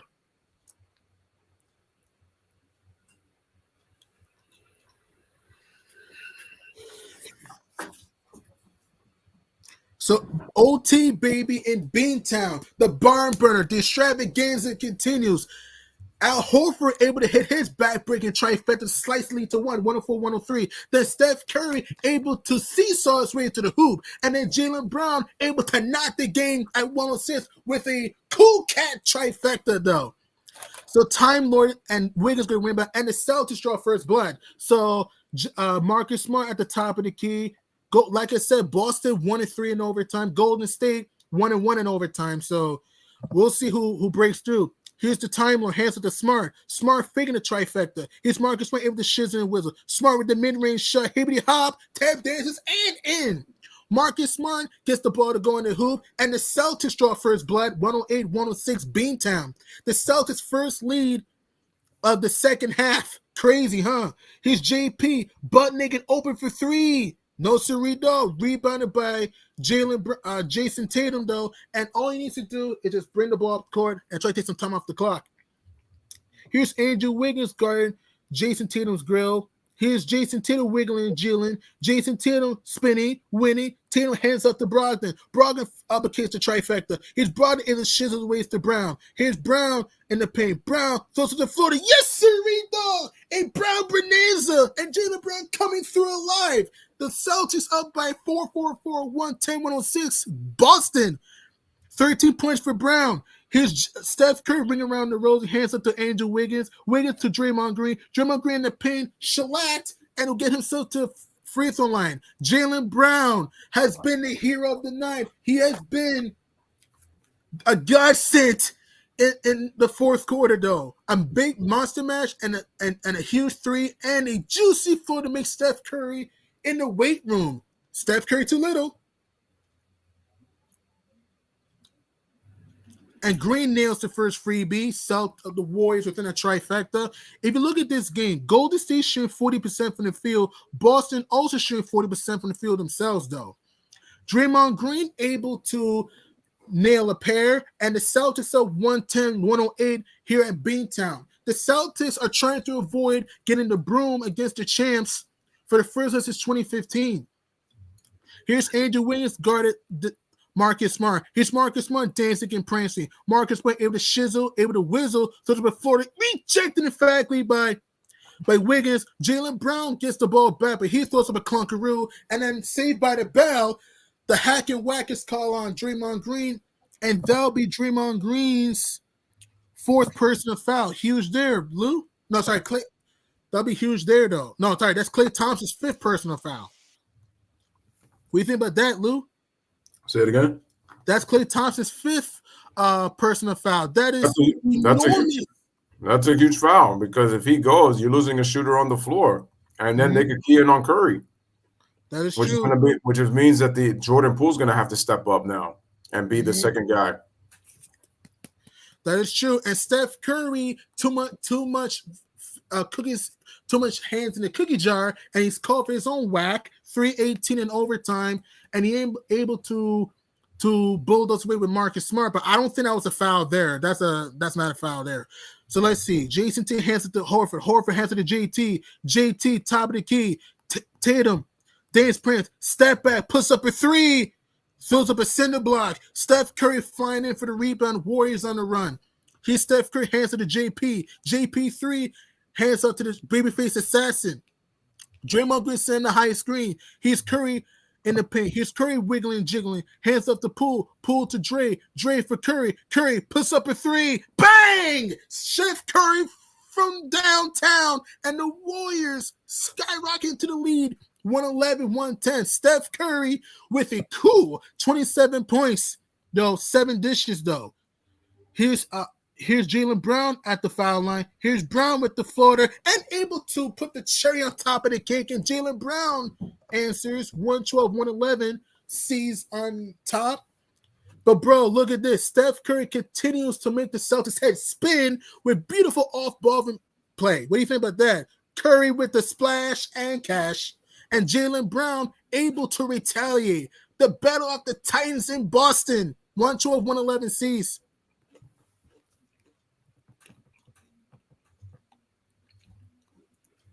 Was there a timeout called? Timeout called, yeah. Timeout called for Golden State, yeah. Okay, so as you see, ladies and gentlemen, they're going back and forth, tooth and nail between these two teams. Mm-hmm. Jaylen Brown has really come alive in the second half, and he's been the X factor as to why Boston's in overtime right now. Because if it wasn't for him, the Warriors clearly win this game. And as G Money mentioned, they would have swept the Celtics for the first time in 8 seasons since the 2015 season. Crazy part is about the last time that they were in Boston in 2015, those years ago, they were down by 26 points. I remember the Celtics were outplaying them, and the Warriors came back and they won that game on the road. Yeah, the Warriors were getting clocked to start that game. And then in the second half of that game, they played harder defense, played physical with Isaiah Thomas. Ironically, Big Al was on that team too, and the Warriors able to soar to the W. Well, the Warriors are down by a penny, 112-111, 2:23 to go in overtime. Both teams mano a mano, both teams trying to race to the finish line. Andrew Wiggins bring the ball up the court. Here's Wiggins with the spin. Wiggins heads up to Klay Thompson, and whoopsie daisy, Klay Thompson loses the mark and loses the ball. A turnover. Celtic Rock coming up next, though. 2:14 in overtime. Celtics will bring the ball inbound. Jason Tatum, this is a shining moment right here, trying to close the door on the team that took away his championship dreams. Here's Jaylen Brown, hands up to Horford. Horford puts up a three. Boom shakalaka. Big Al, big problems. Beautiful ball movement, and the C's are 115-111 at home. Here's Steph Curry in a Beantown straight jacket. Here's Curry in the lane. Here's Al Horford on Curry's grill. His Curry hands to JP. JP rejected and denied by Malcolm Brogdon. Here's Marcus Smart, butt naked, open for three. Here's Brogdon, hands up to Brown. Brown faced the trifecta. Here's Jaylen Brown from down under, almost loses the ball. Jaylen Brown at the left wing, hands up to Tatum. Tatum, three-pointer. Tiger! JT from 3, a Tatum tyrant tonight. Celtics up by a touchdown, 32-19 and 6. Celtics 118, Warriors 111. Here's Curry hard to the hole. Can he squeeze it up and in? But he'll get it found. Jason Tatum started to sizzle, Lou.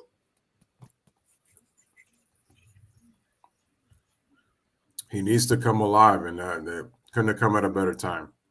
Needed to come alive. Couldn't have come at a better time.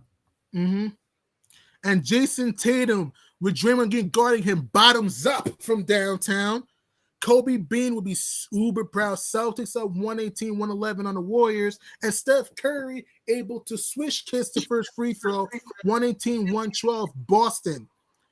This will be a huge win for the Celtics after being down. If you look at the Celtics, Boston was down by 11 points. They looked dead. They were down on the map, and they've risen like Lazarus. And Curry nails the 2 free throws, 118-113 C's with a minute 13 to go in overtime. Here's Andrew Wiggins guarding Tyler Tatum. He's smart. He'll up and chuck the 3. Hands up to Brown. Here's Brown wiggling Jr. Brown hacked and wet. And a uber and feather brain foul called on Klay Thompson. And that could be huge, though. That could be huge because Klay Thompson is one of the most underrated defenders of the team, though. And he's fouled out of the game. Klay Thompson is going to take a seat and join Brian Griffin drinking martinis as he's been fouled out of the game. Huge, bro. And he's been the Warriors' savior tonight. A Kobe has 24 points, man. He really has. Facts. The first 3 quarters, Jaylen Brown was in the doghouse, 4 points, 1 of 9 from the field. But in fourth quarter and overtime, he's been dynamite. He choked the first free throw there. 11 points in fourth quarter and overtime. Do you think that was a foul there? I don't think so. I don't think that was a foul there. And Jaylen Brown has had his bugaboo at the line, 2 of 5 at the free throw stripe, and Brown able to split the difference at the stripe, and Klay Thompson bearing a watch. Heated right now. Warriors trying to survive without him. Here's Dre hands to Curry. Curry puts up a 3. Airmail. He throws up a UFO, which is shocking. And then the C's get the ball right back. And Steve Kerr right now befuddled, stupefied. And the Celtics, after being down as much as 11 points, are skyrocketingly 119-113. Marcus Smart trying to kill the clock right here. C's up by 6. He's Marcus Smart at the top. Hands up to Jason Tatum. Tatum looked to put in the cap of this night. He's Tatum hard to the hoop, whooping dupe, and slipped. And Jason Tatum will get himself for the free throw strike, and he will get himself 11th and 12th free throws coming right up. Excuse me. Yeah, that Steph Curry's been horrible from 3. What is he? 5 of 18. Chef Curry is 6 of 18 from the great beyond. Too many threes. I know that's what he loves to do. I know he can hit at a high clip, at a high volume.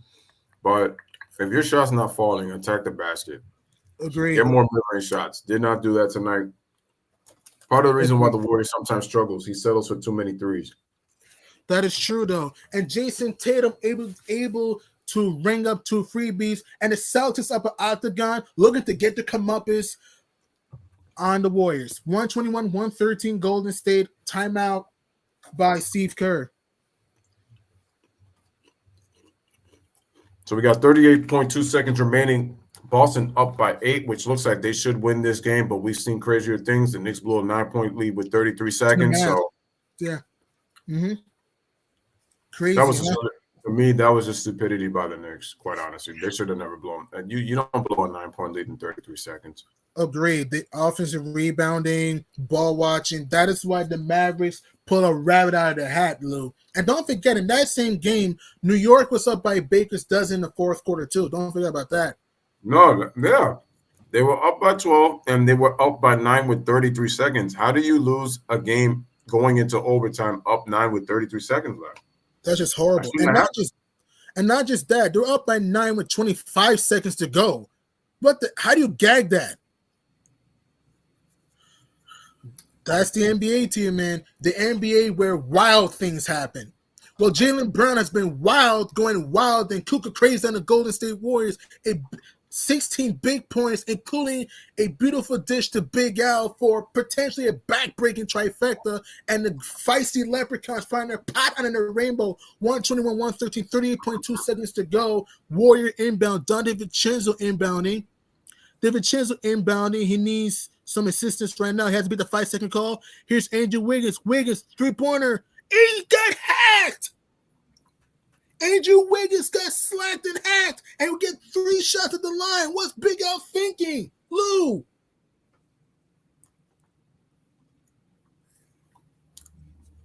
At this point in the game, why are you going to foul a three-point shooter? I don't understand that. It's just stupid. It's just wrong, man. Wait. No. Joe Mazzulla's going to challenge the call. So he doesn't. So make sure Big Al doesn't loses his breakfast. That's just a stupid foul of your Al Horford potentially. You didn't need to put your hand in the cookie jar. Just contest the shot. You rebound. The game's over.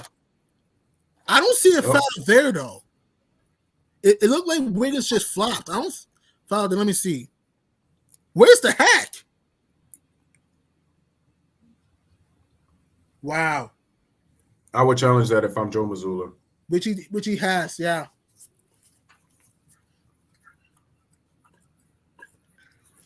Because if they reverse this call, it's over. Agreed. And by the way, this will be another big double-digit lead blown by the Warriors this year, though, if they were to gag the lead away. How many double-digit leads have they blown this year? I think like a bunch. I don't know. It has to be a bunch, though. Because they blew a double-digit lead against the Hornets. I think they blew a double-digit lead against the Pistons. They're blowing some big leads, though. And this will be another one tonight. Yeah. So despite them not playing that well defensively, the Warriors would be games above 500 if they would have just not blown those double-digit leads. Mm-hmm. And Andrew Wiggins will get himself to the freebie stripe with a trifecta of 3 free throws coming up. And that could be a game changer for the Warriors, though. Because if Wiggins hits the 3 free throws, you can foul quick and hope Boston misses the free throws. You okay, man? Yeah, I am. Okay. So Andrew Wiggins at the line. Sprinter! No. He able to tap dance the first freebie in 121-114 C's on top. Al Horford a little bit upset with himself a little bit. Andrew Wiggins at the freebie stripe, able to choke the second free throw. The ball tap dances out and pops out, which is huge if you're Golden State, though. Steve Kerr he's wondering what time's his flight to Ohio tomorrow. So Andrew Wiggins 1 for 2 at the line, though. Andrew Wiggins needs to hit the third free throw right here. And he does. Andrew Wiggins nails the third free throw. And it's a turnover. He's pulled. Hands up to DiVincenzo. DiVincenzo, three-pointer. Swish kiss. Dante DiVincenzo swishes to 3, and the Warriors ain't dead yet. 121-118. Uh-oh. And it's almost a turnover, though. Tatum hard to the hoop. The Warriors don't need to foul. They can just play it out. Golden State down by 3, though. Wiggins on Jason Tatum's grill. Tatum trying to close it out. Call for the screen. Tatum sells us up by 3. Tatum hands up to Horford. Horford faced the 3. Horford with the mid-range shot. No good. Deflected out. Warrior ball. 3 seconds to go. Overtime. Yo. Draymond Green locks up out Big Al. And, it looks like may hit off Wiggins, though, but Warriors down if it looks to even Steven the game here, though. We see some uber crazy comments happening. Here's Jordan Poole. Throws up the 3. No, sirree, dog. The Green Leprechauns get payback on the Warriors. 121-118 and OT. The Celtics get their comeuppance on the team that took away their crown. 121-118. Boston dethrones Golden State in a wild and eye-popping game. Poole almost hit that. Poole was trying to doing his own Chef Curry, but the backboard broke his back, and the Lord did not answer his prayer, and the Celtics survived by the skin of their teeth, 121-118, and Boston improves to 34-12 in the season, getting their 8th straight W, a hard-fought win, while the Warriors' road troubles continue to linger. 2-2 on their road trip, 5-18 on the road, and if you look at Golden State right now, this is a bad loss if you're the Warriors right here. Because right now, the Warriors are now tied with the Clippers and the Thunder in the standings. And if the Timberwolves were to win tonight, they're tied with the Raptors, they would tie the Warriors in the standings too. Yep. All right, ladies and gentlemen, so we got a thriller in overtime, one of the best games of the season. Boston wins 121-118. They almost choked an 8-point lead here down the stretch here in overtime, and the Warriors blew an 11-point lead, and Jason Tatum almost cost the Celtics the game in regulation, but Jaylen Brown, Al Horford with the huge block, and Jaylen Brown hits the huge three to send the game into overtime. So just clutch plays. Boston now moves to 14-5 in close games, while the Warriors now go to 10-12 on the season. Jason Tatum almost let the game slip through their fingers, but Jason Tatum also came alive when it mattered the most. 34 points, made some bad plays with turnovers, but hit an enormous 3-ball and had a huge fourth quarter. And not just that, Big Al to me was, other than Jaylen Brown, was the X factor. Big Al, a 20-piece, 10 boards, 3 offensive boards, 7 defensive rebounds, including 3 fly trap swats and blocks. Huge for Al Horford. And Robert Williams, Time Lord. Bro, 14-11, offensive glass. And even Malcolm Brogdon started off a little bit slow. He was 3 for 10 to start, but he came alive when it mattered the most. This is a big boy win for the Celtics right here. Yeah, and Jay also mentions right here in the timeout, he says bad timeout by Steve Kerr. He felt like not only did the Celtics win the actual game, but also the mental game as well. And I would have to agree with Jay. Yeah, I would agree with Jay out there. I think mentally right now, the Celtics are better than the Warriors right now mentally. That was a big mental collapse by Golden State. Especially if you look at that last 3-pointer by Jaylen Brown being so wide open, and all of the Warriors on the left side of the floor, and Draymond have to coming from the paint to try to go guard that 3-point shot. But I know he put his hands down because by that point he didn't want to commit a foul, and Jaylen Brown was already shooting the ball in motion by that point. And Wiggins got there way too late, and if he would have forced him to drive, maybe the Warriors probably win that game. Maybe force a turnover. He might hit you force a 2 instead, it's a 1-point game. They could play the free throw game battle with you. You know, you'd be in control. But unfortunately, that 3 hurt. And because of that, Celtics were able to rebound in overtime and get a hard-fought win over the Golden State Warriors, which G-Money, as just mentioned, puts them up to 34-12 on the season. Now Golden State is 22-23, so they're a game under 500. And G-Money says, as he said, if the Timberwolves win, they'll have the same time in the standings. So out-of-town scores. Brooklyn is up 17-16 right now with 6:22 remaining in the first quarter. This is our second game of a doubleheader, ladies and gentlemen. We are Minnesota up by 2 with 9.9 seconds remaining in the fourth. Philly underway in Portland. They're up 8-2 with 8:31 remaining in the first quarter. Chicago wins 126-108, and our game just ended in thrilling fashion, 121-118. Boston Celtics win at the TD Garden here on the channel. G-Money with an awesome game call tonight. It was, it's what you expect from the 2 teams that met in the NBA Finals. You thought, you knew it was going to be close. There was some bad shooting. There was some clutch play. You saw some good defense, even though the game is in the 120s and then late 110s. But still, you got ourselves an overall good, entertaining game nonetheless. In my opinion, with Steph Curry, I felt 18 3-point attempts is too many when you only make 6.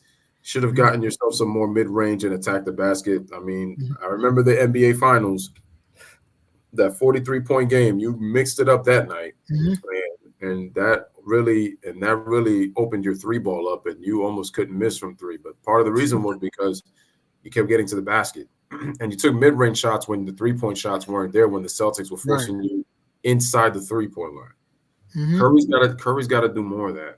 He doesn't do enough. That is true, though. And also, I felt, and also the Timberwolves got the job done. They closed the door, and the Raptors 128-126. Just want to give you an update, a little by the way. The Raptors were up by 18. They pissed that game away, and the Timberwolves get a hard-fought victory at home after going from a back-to-back because they were in Denver last night. So now the T-Wolves and the Warriors are even Steven in deadlock in the standings, though.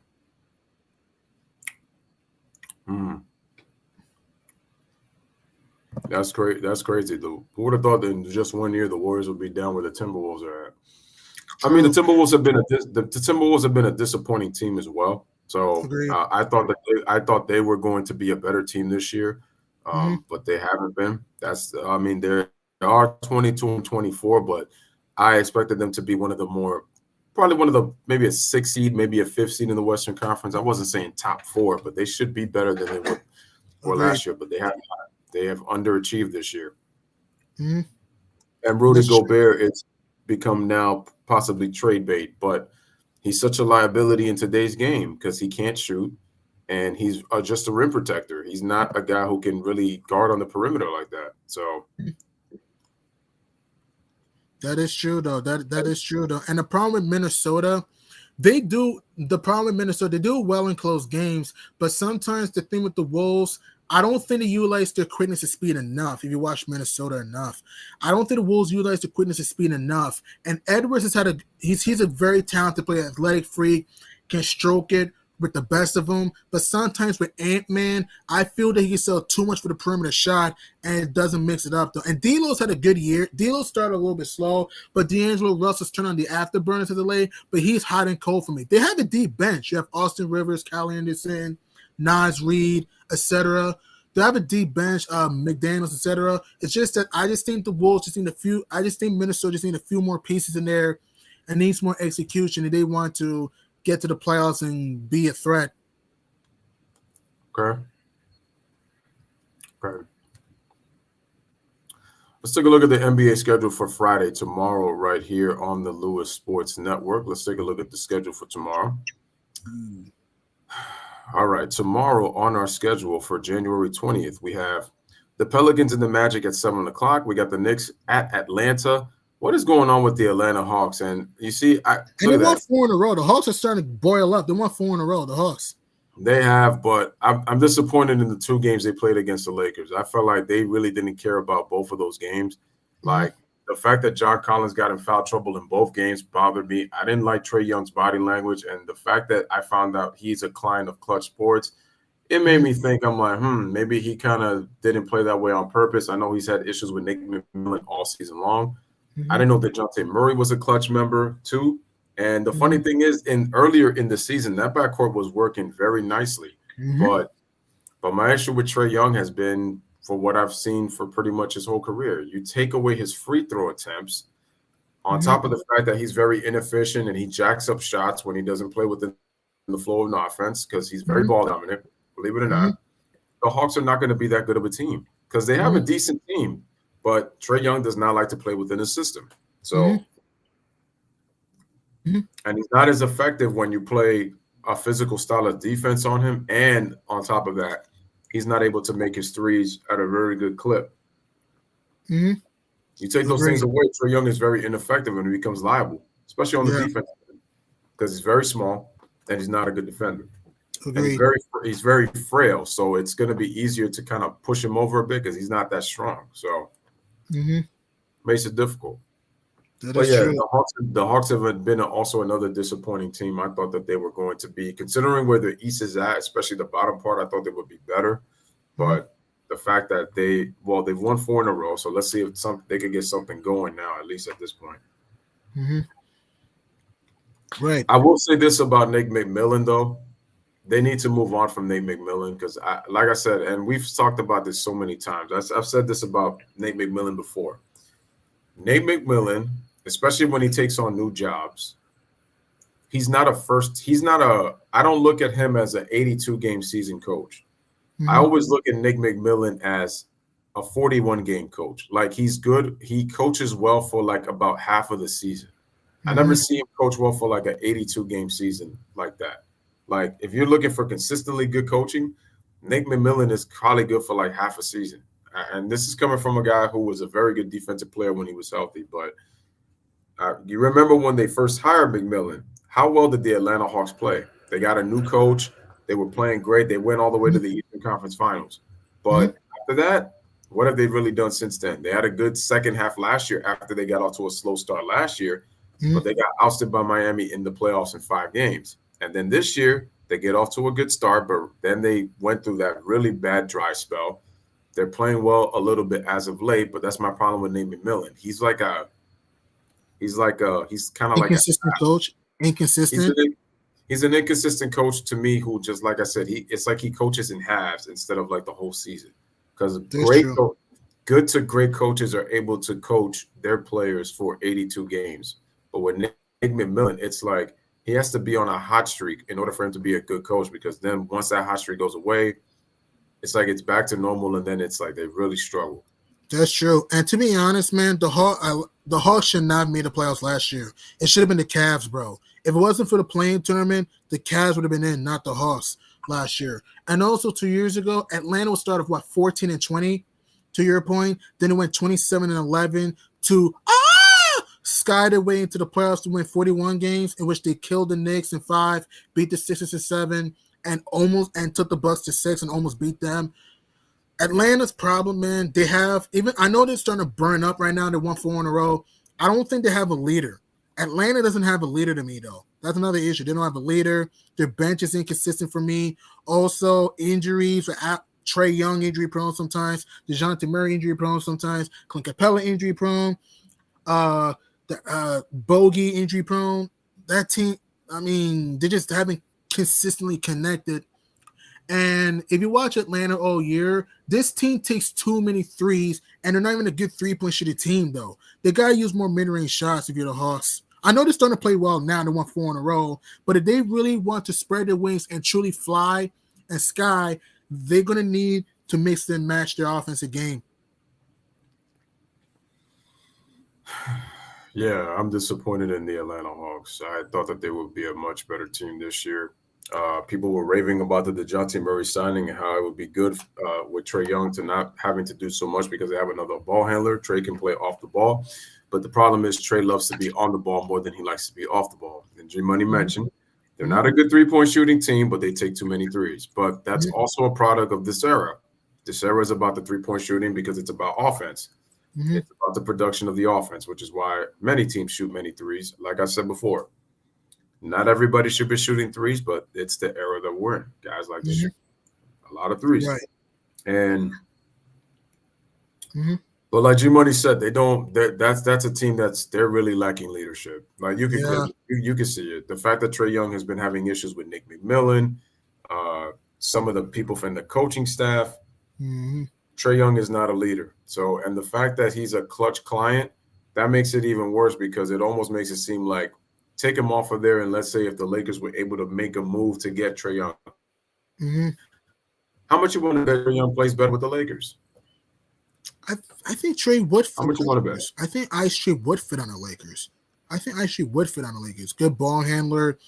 Not a consistent three-point shooter, but when he's on, it can be Trae terror because he can get hot and free sometimes. I think would fit nice in the Lakers, though. And he's an underrated passer, too. Absolutely. Let's see. Jay says that McMillan is an assistant coach. An assistant coach, he's your friend. As your head coach, he blames others. His philosophy has never worked anywhere. Reel that in as an assistant. He can teach. Right.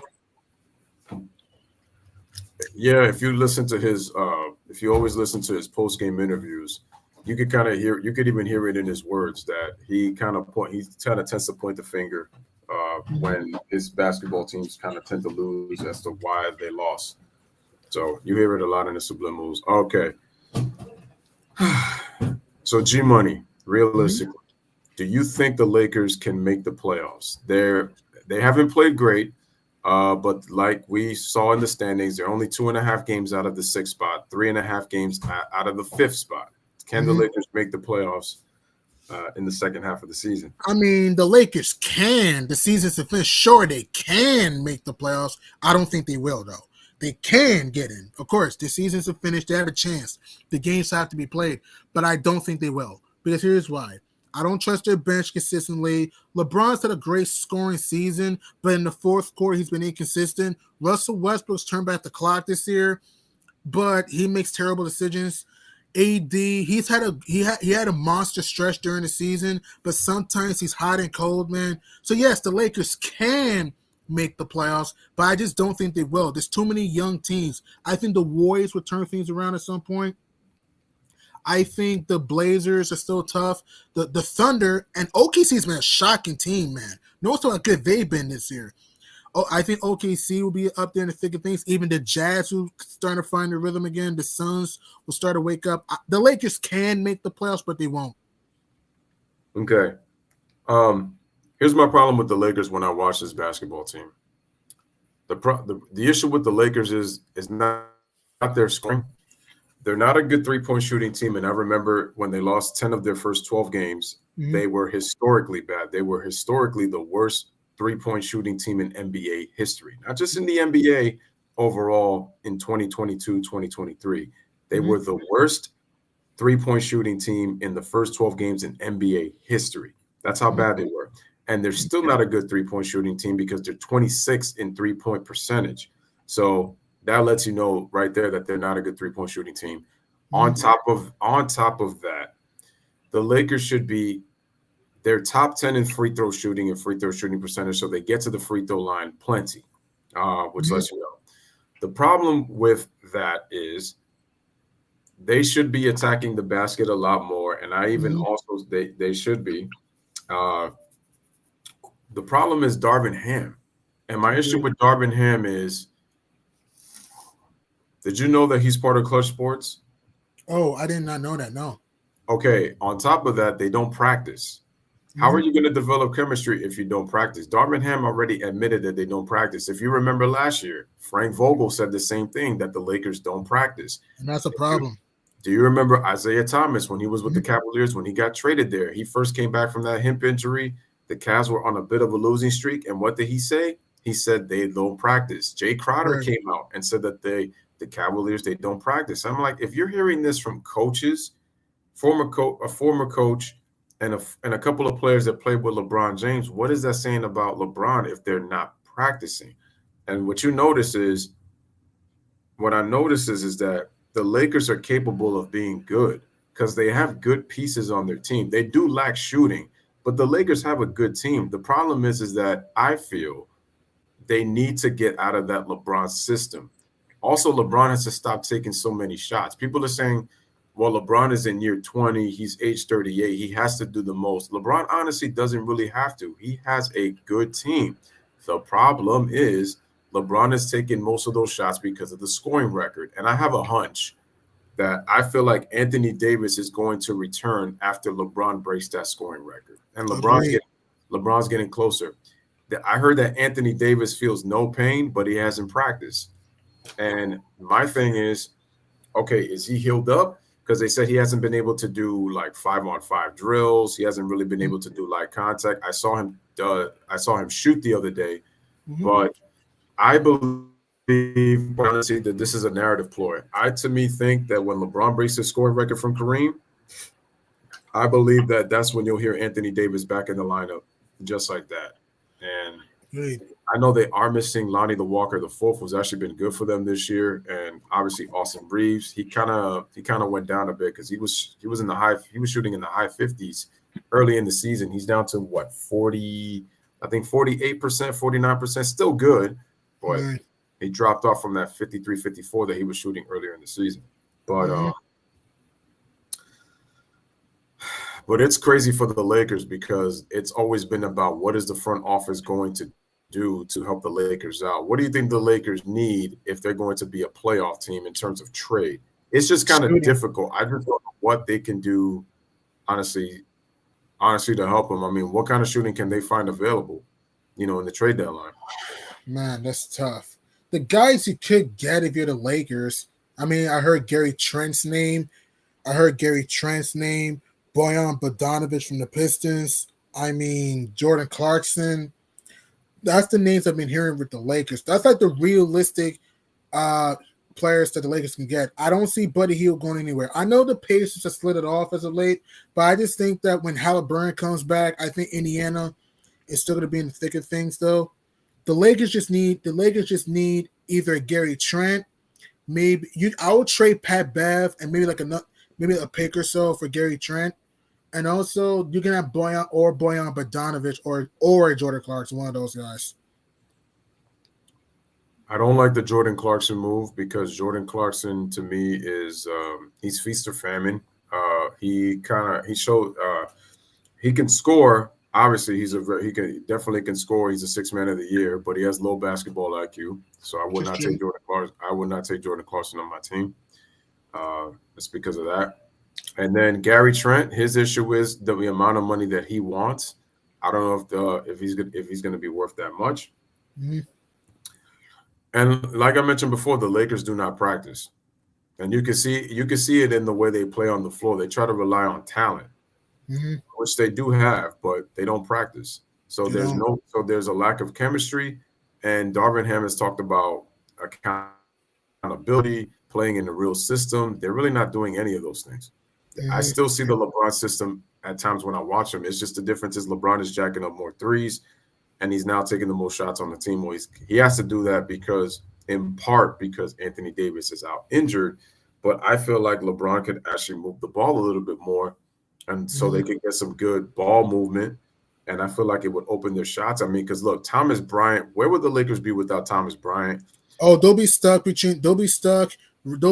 watching The Price is Right and The Days of Our Lives without Thomas Bryant. They got Max Christie. He's a very good shooter when he gets the minutes to play on the floor. He's just not a good defender. That's the only problem. You have Troy Brown. He could shoot the three, but he's inconsistent. He'll be hot and cold depending on how he is at times. The Lakers don't defend, and they need Anthony Davis for rim protection. They need it. I would also pass on Gary Trent, though. Makes too much money, in my opinion. He's asking for a lot.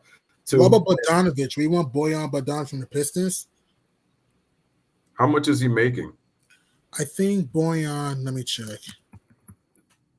It has to be, if you check Boyan Bogdanovic's contract, let me check his contract. Give me some time. Boyan is making $19 million this year. Okay.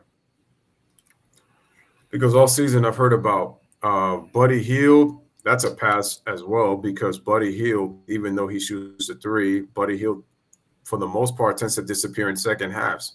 That's been the Lakers' problem in a lot of these close games that they lost. You think that's going to help just because he can shoot the three? That just sounds like a player for LeBron's benefit so he can drive to the basket so that LeBron can shrug his shoulders and be like, yeah, that's right. I'm that dude still. But I pass on Van Vliet.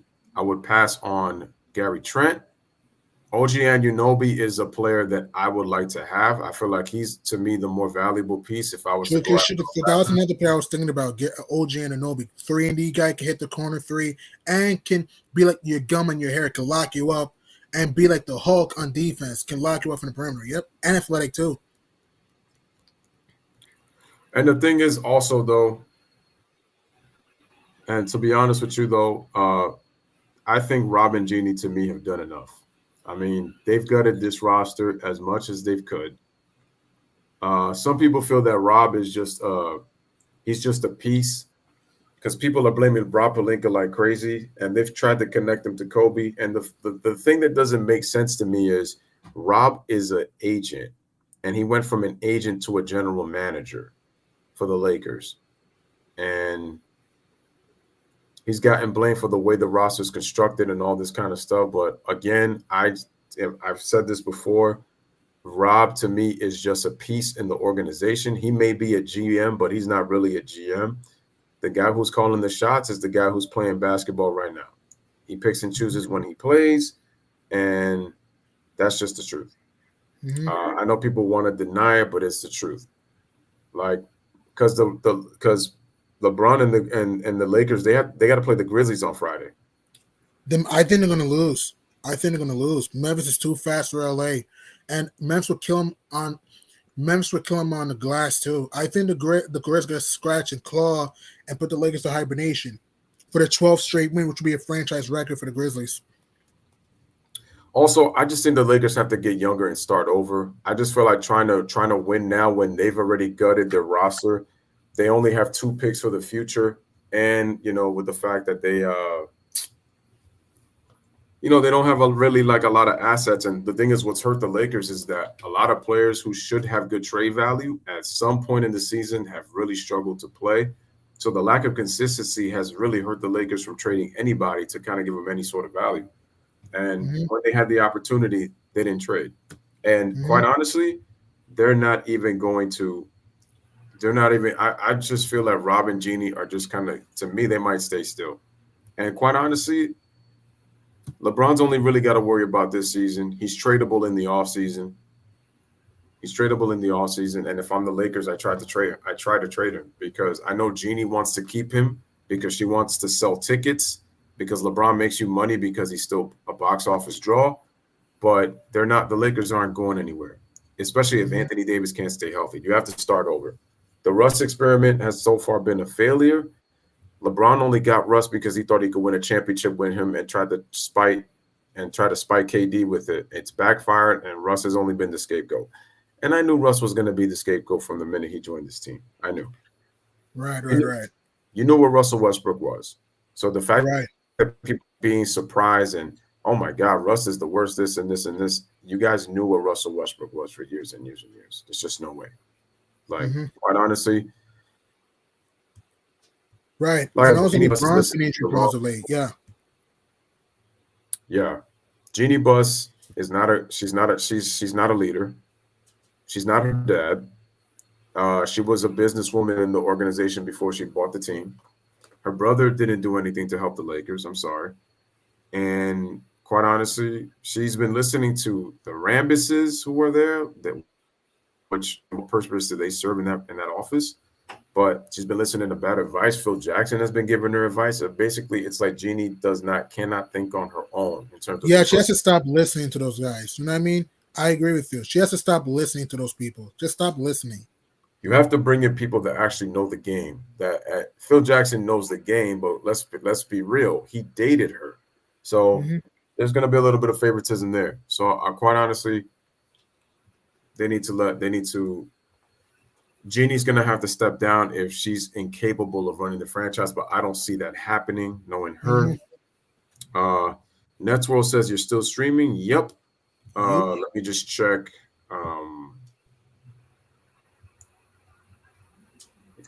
LeBron fans only worry about 2023. Lakers are bigger than that, and they can't give in. Lakers make a move, not rich. Buss and Rob have been doing nothing. Got to save those 2027 and 2029 picks. Yep. I mean, they gutted everything because remember, the Pelicans own the Lakers pick. They own it. Which means they could get themselves a top player. They can trade for another superstar. I mean, they got leverage. And you see how the Pelicans are built right now. Scary. They're built to win. Nets World says Greg Roman steps down. Oh, as offensive coordinator? Thank God. Jay says only trade them if it makes sense beyond LeBron. None of the rumors do. And the rumors that he's talking about are the Gary Trents and the Miles Turners. Like Miles Turner, to me, he is only to me good with the rim protection and on impossible closeouts, but he's been inconsistent. He's never made an all-star team. He should be better than what he has played. I think he's been a disappointment.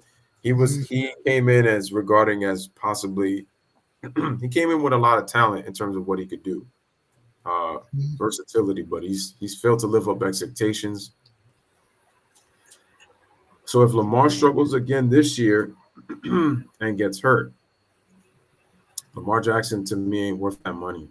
Yeah, Lamar Jackson quit on the Ravens. For you not to show up, because I've been more interested in the NFL as of late, for you to quit on your team and for you to wave the white flag and not show up for your team against the Bengals in the playoffs, not even at least cheering your team up, that was just so wrong, stupid, and disrespectful.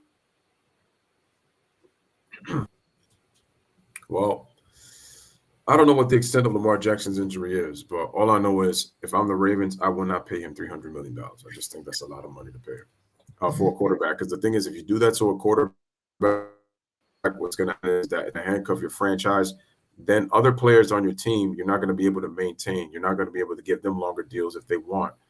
Look at Patrick Mahomes with the Chiefs. You lost Tyreek Hill once you gave him that big contract. And you know Tyreek Hill is going to be worth money. Anthony L says Russ has been killing it off the bench since he accepted his role, and the media is quiet. They're sort of quiet. Russ, I give Russ a lot of credit for accepting his role. At one point, Russ was actually shooting the ball real well, but his numbers have kind of gone down to typical 40-42% again. But that's because at one point he was starting to struggle, and some of his turnovers are starting to look like the Russ that got clowned pretty much all of 2022 with the highlights by Skip and Shannon on Undisputed. And it's starting to kind of look that way. I mean, just look at the last possession, last game that they lost against, what's his team? Not the Kings. The Sixers, yeah. Yeah, look at that last possession. I mean, Embiid did grab his arm, but, you know, he should have been at the free throw line. But to me, Russ was, boneheaded.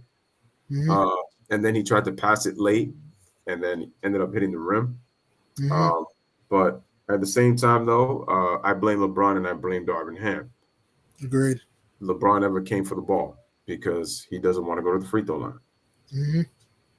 line. Anthony L says, I believe that Genie is still secretly being advised by Magic Johnson, which will make him a hypocrite in my opinion because he raised about LeBron James, but yet you know how much Magic loves Jeannie Buss. I wonder how much he loves her with his wife. I'm starting to wonder that. Jay says Linda was under Jerry Buss. Kurt is only a player. Hard nose, but nothing higher than the floor. Yeah, all he was a hard nose. He was a good role player. Solid defender. Listening to Magic will kill the Lakers too. She burned the Jerry West bridge. Bro, I've been saying this about Magic Johnson. That dude is a low-key snake. I've been saying that a long time ago. He's a great player. I loved watching Magic play. But as someone of a front office, terrible. Magic has a snake of a mouth. Okay? He knows what he's doing, bro. To me, he reminds me of LeBron in certain ways in terms of he wants the credit when things go well, but he wants none of the blame when things go bad. Just look at when he stepped down from the Laker organization with the issue with Luke Walton and Rob Pelinka. Magic knows what he's doing.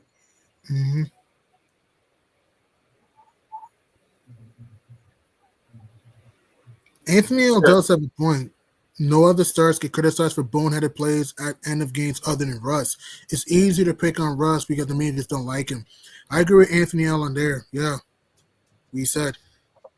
Well, I got to say this too. Magic made a mistake in drafting Lonzo Ball. That was before Clutch Sports. I will say that. I mean, he had a chance to draft Jason Tatum. I don't know why he passed up on that. Look at Lonzo Ball. Lonzo Ball, he's got some skills, but hasn't been healthy. He's been pretty much playing Nintendo at home rather than dribble the ball on the court. He's a good defender that can occasionally hit a three, but like you said, Lou, he's been healthy. He's played the same amount of games as you, me, and my grandparents this year. Jay says Russ has no business trying a center like Embiid at the end of a game. Agreed. I don't know why they let Russ go one-on-one against Embiid. Embiid could actually on his feet. Like he's not one of these defenders that are going to be slow on their feet to like quick guards. He could stay on his feet. He did get beat a little bit, but I'm sorry. See, I told you give LeVar Ball a lot of credit. He sold his son, but let's face it. When I saw LaMelo play, I clearly said I felt LaMelo was going to be better than Lonzo. And bingo, he has. His brother Lonzo has been a bust. He's been a bust. Let's be really honest with ourselves. Yes, he did improve. Yes, he did improve. He did improve in terms of his 3-point shooting, but he's still a terrible free throw shooter. And like I said, my issue with Lonzo is he just doesn't seem like a more confident player than his brother LaMelo. Like when you see LaMelo play, he's confident in his abilities. Lonzo's not. There's just something about Lonzo that makes him scared to be better than what he is. Mm-hmm. I could just see it in his game. Mm-hmm.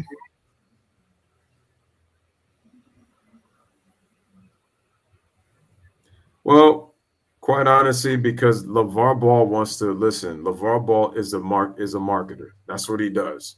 I don't have a problem with him marketing his sons, but I low-key knew that I felt like that was a lot of pressure of Lonzo Ball trying to live up to the Lakers. I feel like Lonzo, he just looks like a small market guy. And when I watch Lonzo, just to try to ask for somebody to be thriving in a big market like that, I don't see it.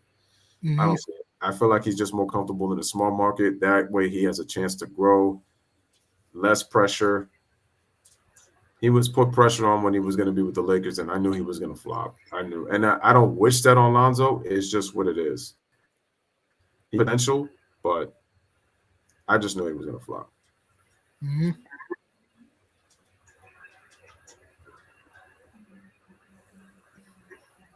And speaking of flopping, the Golden State Warriors have flopped and they drowned 12 out of 22 close games they've been. I mean, this was another game that they had in the bag, but due to laid back communication, a big missed free throw by Andrew Wiggins that did play a factor, and also the fact that Steph Curry taking bad shots, Clay being fouled out didn't help. And I felt they didn't get Klay Thompson involved because Clay had what? Clay had 20 in the first half. Clay had 20 in the first half or whatever. But in the second half, they didn't get him involved in this game. I don't know why. They didn't do enough pick and pop, screen well with Klay Thompson. Jordan Poole made some big plays down the stretch, but made some mistakes too. And the Warriors bench was awful today. Just garbage. Yeah, Jay and Anthony Ella talking about Lonzo Ball in the comment section. Quite honestly, I just said that, look, Lonzo's, like I said, Lonzo is a good player, but I felt that what they did, like I said, man, you can see LeVar was marketing him on every show that he was on. And I kept saying to myself, how good is he really if he's going to, just keep talking? I was like, LeVar is just trying to live off of his sons. Like I said, I got no issue with that, but I kind of pretty much knew. I could just see it. I said, when you look at LaMelo and Lonzo's more quiet compared to LaMelo. LaMelo just screams personality when he talks. And when he plays, like you could just see it. LaMelo does have to fix that shot, though. Mm-hmm. He has to fix that shot. Not as bad as Lonzo's, but still, he got to fix that shot. Mm-hmm. He could definitely get stronger, too. Mm-hmm. That's true. And one question for you, hypothetically speaking, right? If these two teams, Golden State and Boston, were to duke it out in the finals again, who do you think will win this time? I think the Celtics will get to come up and win this time. Well, Steve Kerr made a mistake with that timeout. To me, he gave the mental edge to the Boston Celtics. I mean, the Warriors blew an 11-point lead after the Boston Celtics went to a dry spell. And it's funny because it's almost like looking in a mirror. Mm-hmm. It's almost looking at it in a mirror. If you look at the first half, the Warriors struggled in the first quarter. They did have a 1-point lead, but they struggled in the first quarter, settling for a lot of long jumpers. Mm-hmm. Then the Boston Celtics settled for long jumpers in the second quarter, which gave the Warriors a chance to get back in the game, and they took the lead. Then in the third quarter, the Boston Celtics settled for jump shots, and the Warriors were attacking the basket when the Celtics were owning them in the paint in the first half. Mm-hmm. Then in the fourth quarter, Warriors go up 11. Then the then the Warriors go in a scoring drought, and then them dudes come back, and even though Jason Tatum almost coughed up the game, Al Horford gets the huge block. And then Jaylen Brown comes alive in the fourth quarter and in overtime hits that huge three. And then in overtime, the Warriors settle for the jump shots. And the Celtics nearly blew an 8-point lead late, but they were able to hang on for a 3-point win as the Warriors had a chance to second overtime. So tit for tat, it almost kind of felt like looking in a mirror. Big time. Pretty much a whale and a tale of 5 quarters. You know what I mean? I should say 5. Like I said, Golden State showed in the first, even though they had the lead. Boston built a 10-point lead to start the second, but started to shoot threes and missing free throws.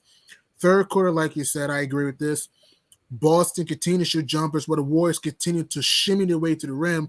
Fourth quarter, Boston started to get to the hoop. Golden State started to settle for Jays. And overtime, virtually the same thing. Boston started to do some swing passing, find the open rim, while Golden State made some mistakes, not finding the open. And also that turnover, too. Because also, I remember Klay Thompson had a big turnover when the Warriors, I think, were down by 1 in overtime. That was big, too. That could have, because he could have had a butt naked trifecta that could have given him the lead, and who knows, but that was big there. So, in your opinion, if both teams, hypothetically speaking, met in the NBA Finals, again, somehow, who do you think would win? I think this time Boston would get Golden State. I think this time Boston will win.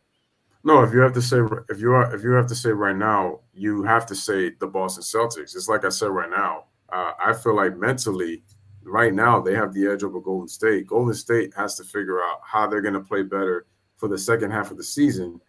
And then, quite honestly, Jay made a great point in the game. He mentioned about the timeout that Steve Kerr took late in the game. Which is, and I said mentally, Steve Kerr gave in, knowing that the Boston Celtics are better right now. They're deeper. Number one, they have the stars to take over the game. Their defense, they can hang their hat on. Mm-hmm. So, quite honestly, Boston to me has the edge right now. The Warriors have to get healthy. That's number one. But I still don't feel like they're deep. To me, like I said before, I felt losing Otto Porter and losing Gary Payton the second was going to hurt this team. And it's showing right now. Let's look at the comment section before we head on. Now, the Lakers should have taken on the same philosophy that Pat Riley took with the Heat and not give LeBron too much power and say so in the front office decisions. Jay said, I never wanted LeBron as a Laker. Said that for years now in detail. Wasn't wrong. LeBron pushed for the bubble or he's 0-4 as a Laker. I've been saying about that bubble title, and the people get upset because it's like, well, it's a championship. It's a championship. I said the problem is if you don't win a championship after the bubble, people are going to look at that championship and say, well, what did you do since then? It was like you won due to circumstances. You didn't win because you actually won or you were the good team. And I've heard LeBron fans and Laker fans, well, the Lakers, they were in first place. I said, yeah, I gave them a lot of credit. I was surprised at how well chemistry-wise LeBron and AD, played together. And the Lakers, yeah, they did prove that they were the best team in the West, at one point. The only problem is we had 19 games left and then the pandemic happened. Mm-hmm. My thing is how long Anthony Davis is going to last, because think about it. The bubble was the healthiest AD had been. As a Laker. Probably the healthiest that AD has ever been. As a Laker and as an NBA player overall in his career. Since then, he's gotten injured the last 3 seasons. He's been injury prone. He's gotten injured with just about everything. ACLs, foot sprains, shoulder, back, like. And also LeBron too has been injury prone. Right. And also LeBron too has been injury prone himself. Ankle, groin. Yeah. LeBron too has been injury prone himself. Okay. Nets World says Kawhi is trash. He been shut out against the Sixers, owned his ass. Okay. Anthony L says that's been the problem everywhere LeBron goes. He doesn't practice. He takes plays off defensively and he stat pads. And when things go his way, he puts unnecessary pressure on teams to make trades. Because like I said before, LeBron likes to play with veteran players, not really more so develop a young team. He's never been that. Mm-hmm. And that whole he makes players better, that's a myth. Yeah, don't listen to that, Lou. Yeah, don't listen to that. That's a lie. LeBron's a great player, but he doesn't make everyone better. Jay, LeBron's been a Laker for almost 5 years. Yeah, it's going to be 5 years by the end of this year. Crazy to think about. Like, KD is in his 4th year with the Nets. LeBron does practice. I don't get this. No, LeBron practices by himself. He doesn't practice with the team. So, okay, Earl Phillips says, Louis, who was colder, Penny or John Starks? I'm going with Penny Hardaway. Penny. John Starks had a lot of heart, but his issue was he was inconsistent as a shooter, even though he always shot range. Again, he's a feast or famine player. You can beat John Starks by getting into his head because he played with his emotions. So he was easily rattled. You could frustrate him easy, and he was inconsistent. Patrick Ewing, what he needed a taller wing score, and the Knicks dropped the ball. They actually could have drafted Latrell Sprewell, but they didn't draft him because Sprewell went 24th in the year he was drafted. He went to Golden State. The Knicks were in the lower part of the draft. He could have went to the Knicks, and possibly Sprewell would have been the difference being with Patrick Ewing in the 94 finals to me because he had the size to be able to guard wings. So when we got Sprewell, by that point, he was suspended for a year with the choking of PJ Carlissimo. And, he was 29, so he was still young. But, if they would have had Sprewell earlier with those Knicks teams, with Mace and Oakley and Starks and Ewing, forget about Charles Smith. That dude is a choker. Unbelievable. Game 5, 1993. Easter Conference Finals. Man, he was in a stampede. He was in a Bulls straitjacket. All he needed to do was ram the ball in the hoop. New York would have won that game. Could have been up 3-2, and who knows? No. Netswold, it's got nothing to do with Kobe. I'm saying just as a team, they don't practice. LeBron practices, but he practices on his individual game. I'm talking about when they don't practice. I'm talking about the Lakers as a team. Darvin Ham as a coach came out and said that they don't practice. And I said, Frank Vogel said last year, the Lakers don't practice. If you have two coaches saying that, that's just letting you know who runs the team, and it's LeBron. They don't practice. A real coach isn't going to allow no practice. If you need to practice to get chemistry, practice makes perfect. It really helps, but they don't practice. The Lakers as a team do not practice. LeBron practices, but he practices on his own. He doesn't practice with the team. That's the reason why there's so many chemistry issues, not just the injuries. Yeah, they do need time, but they don't practice.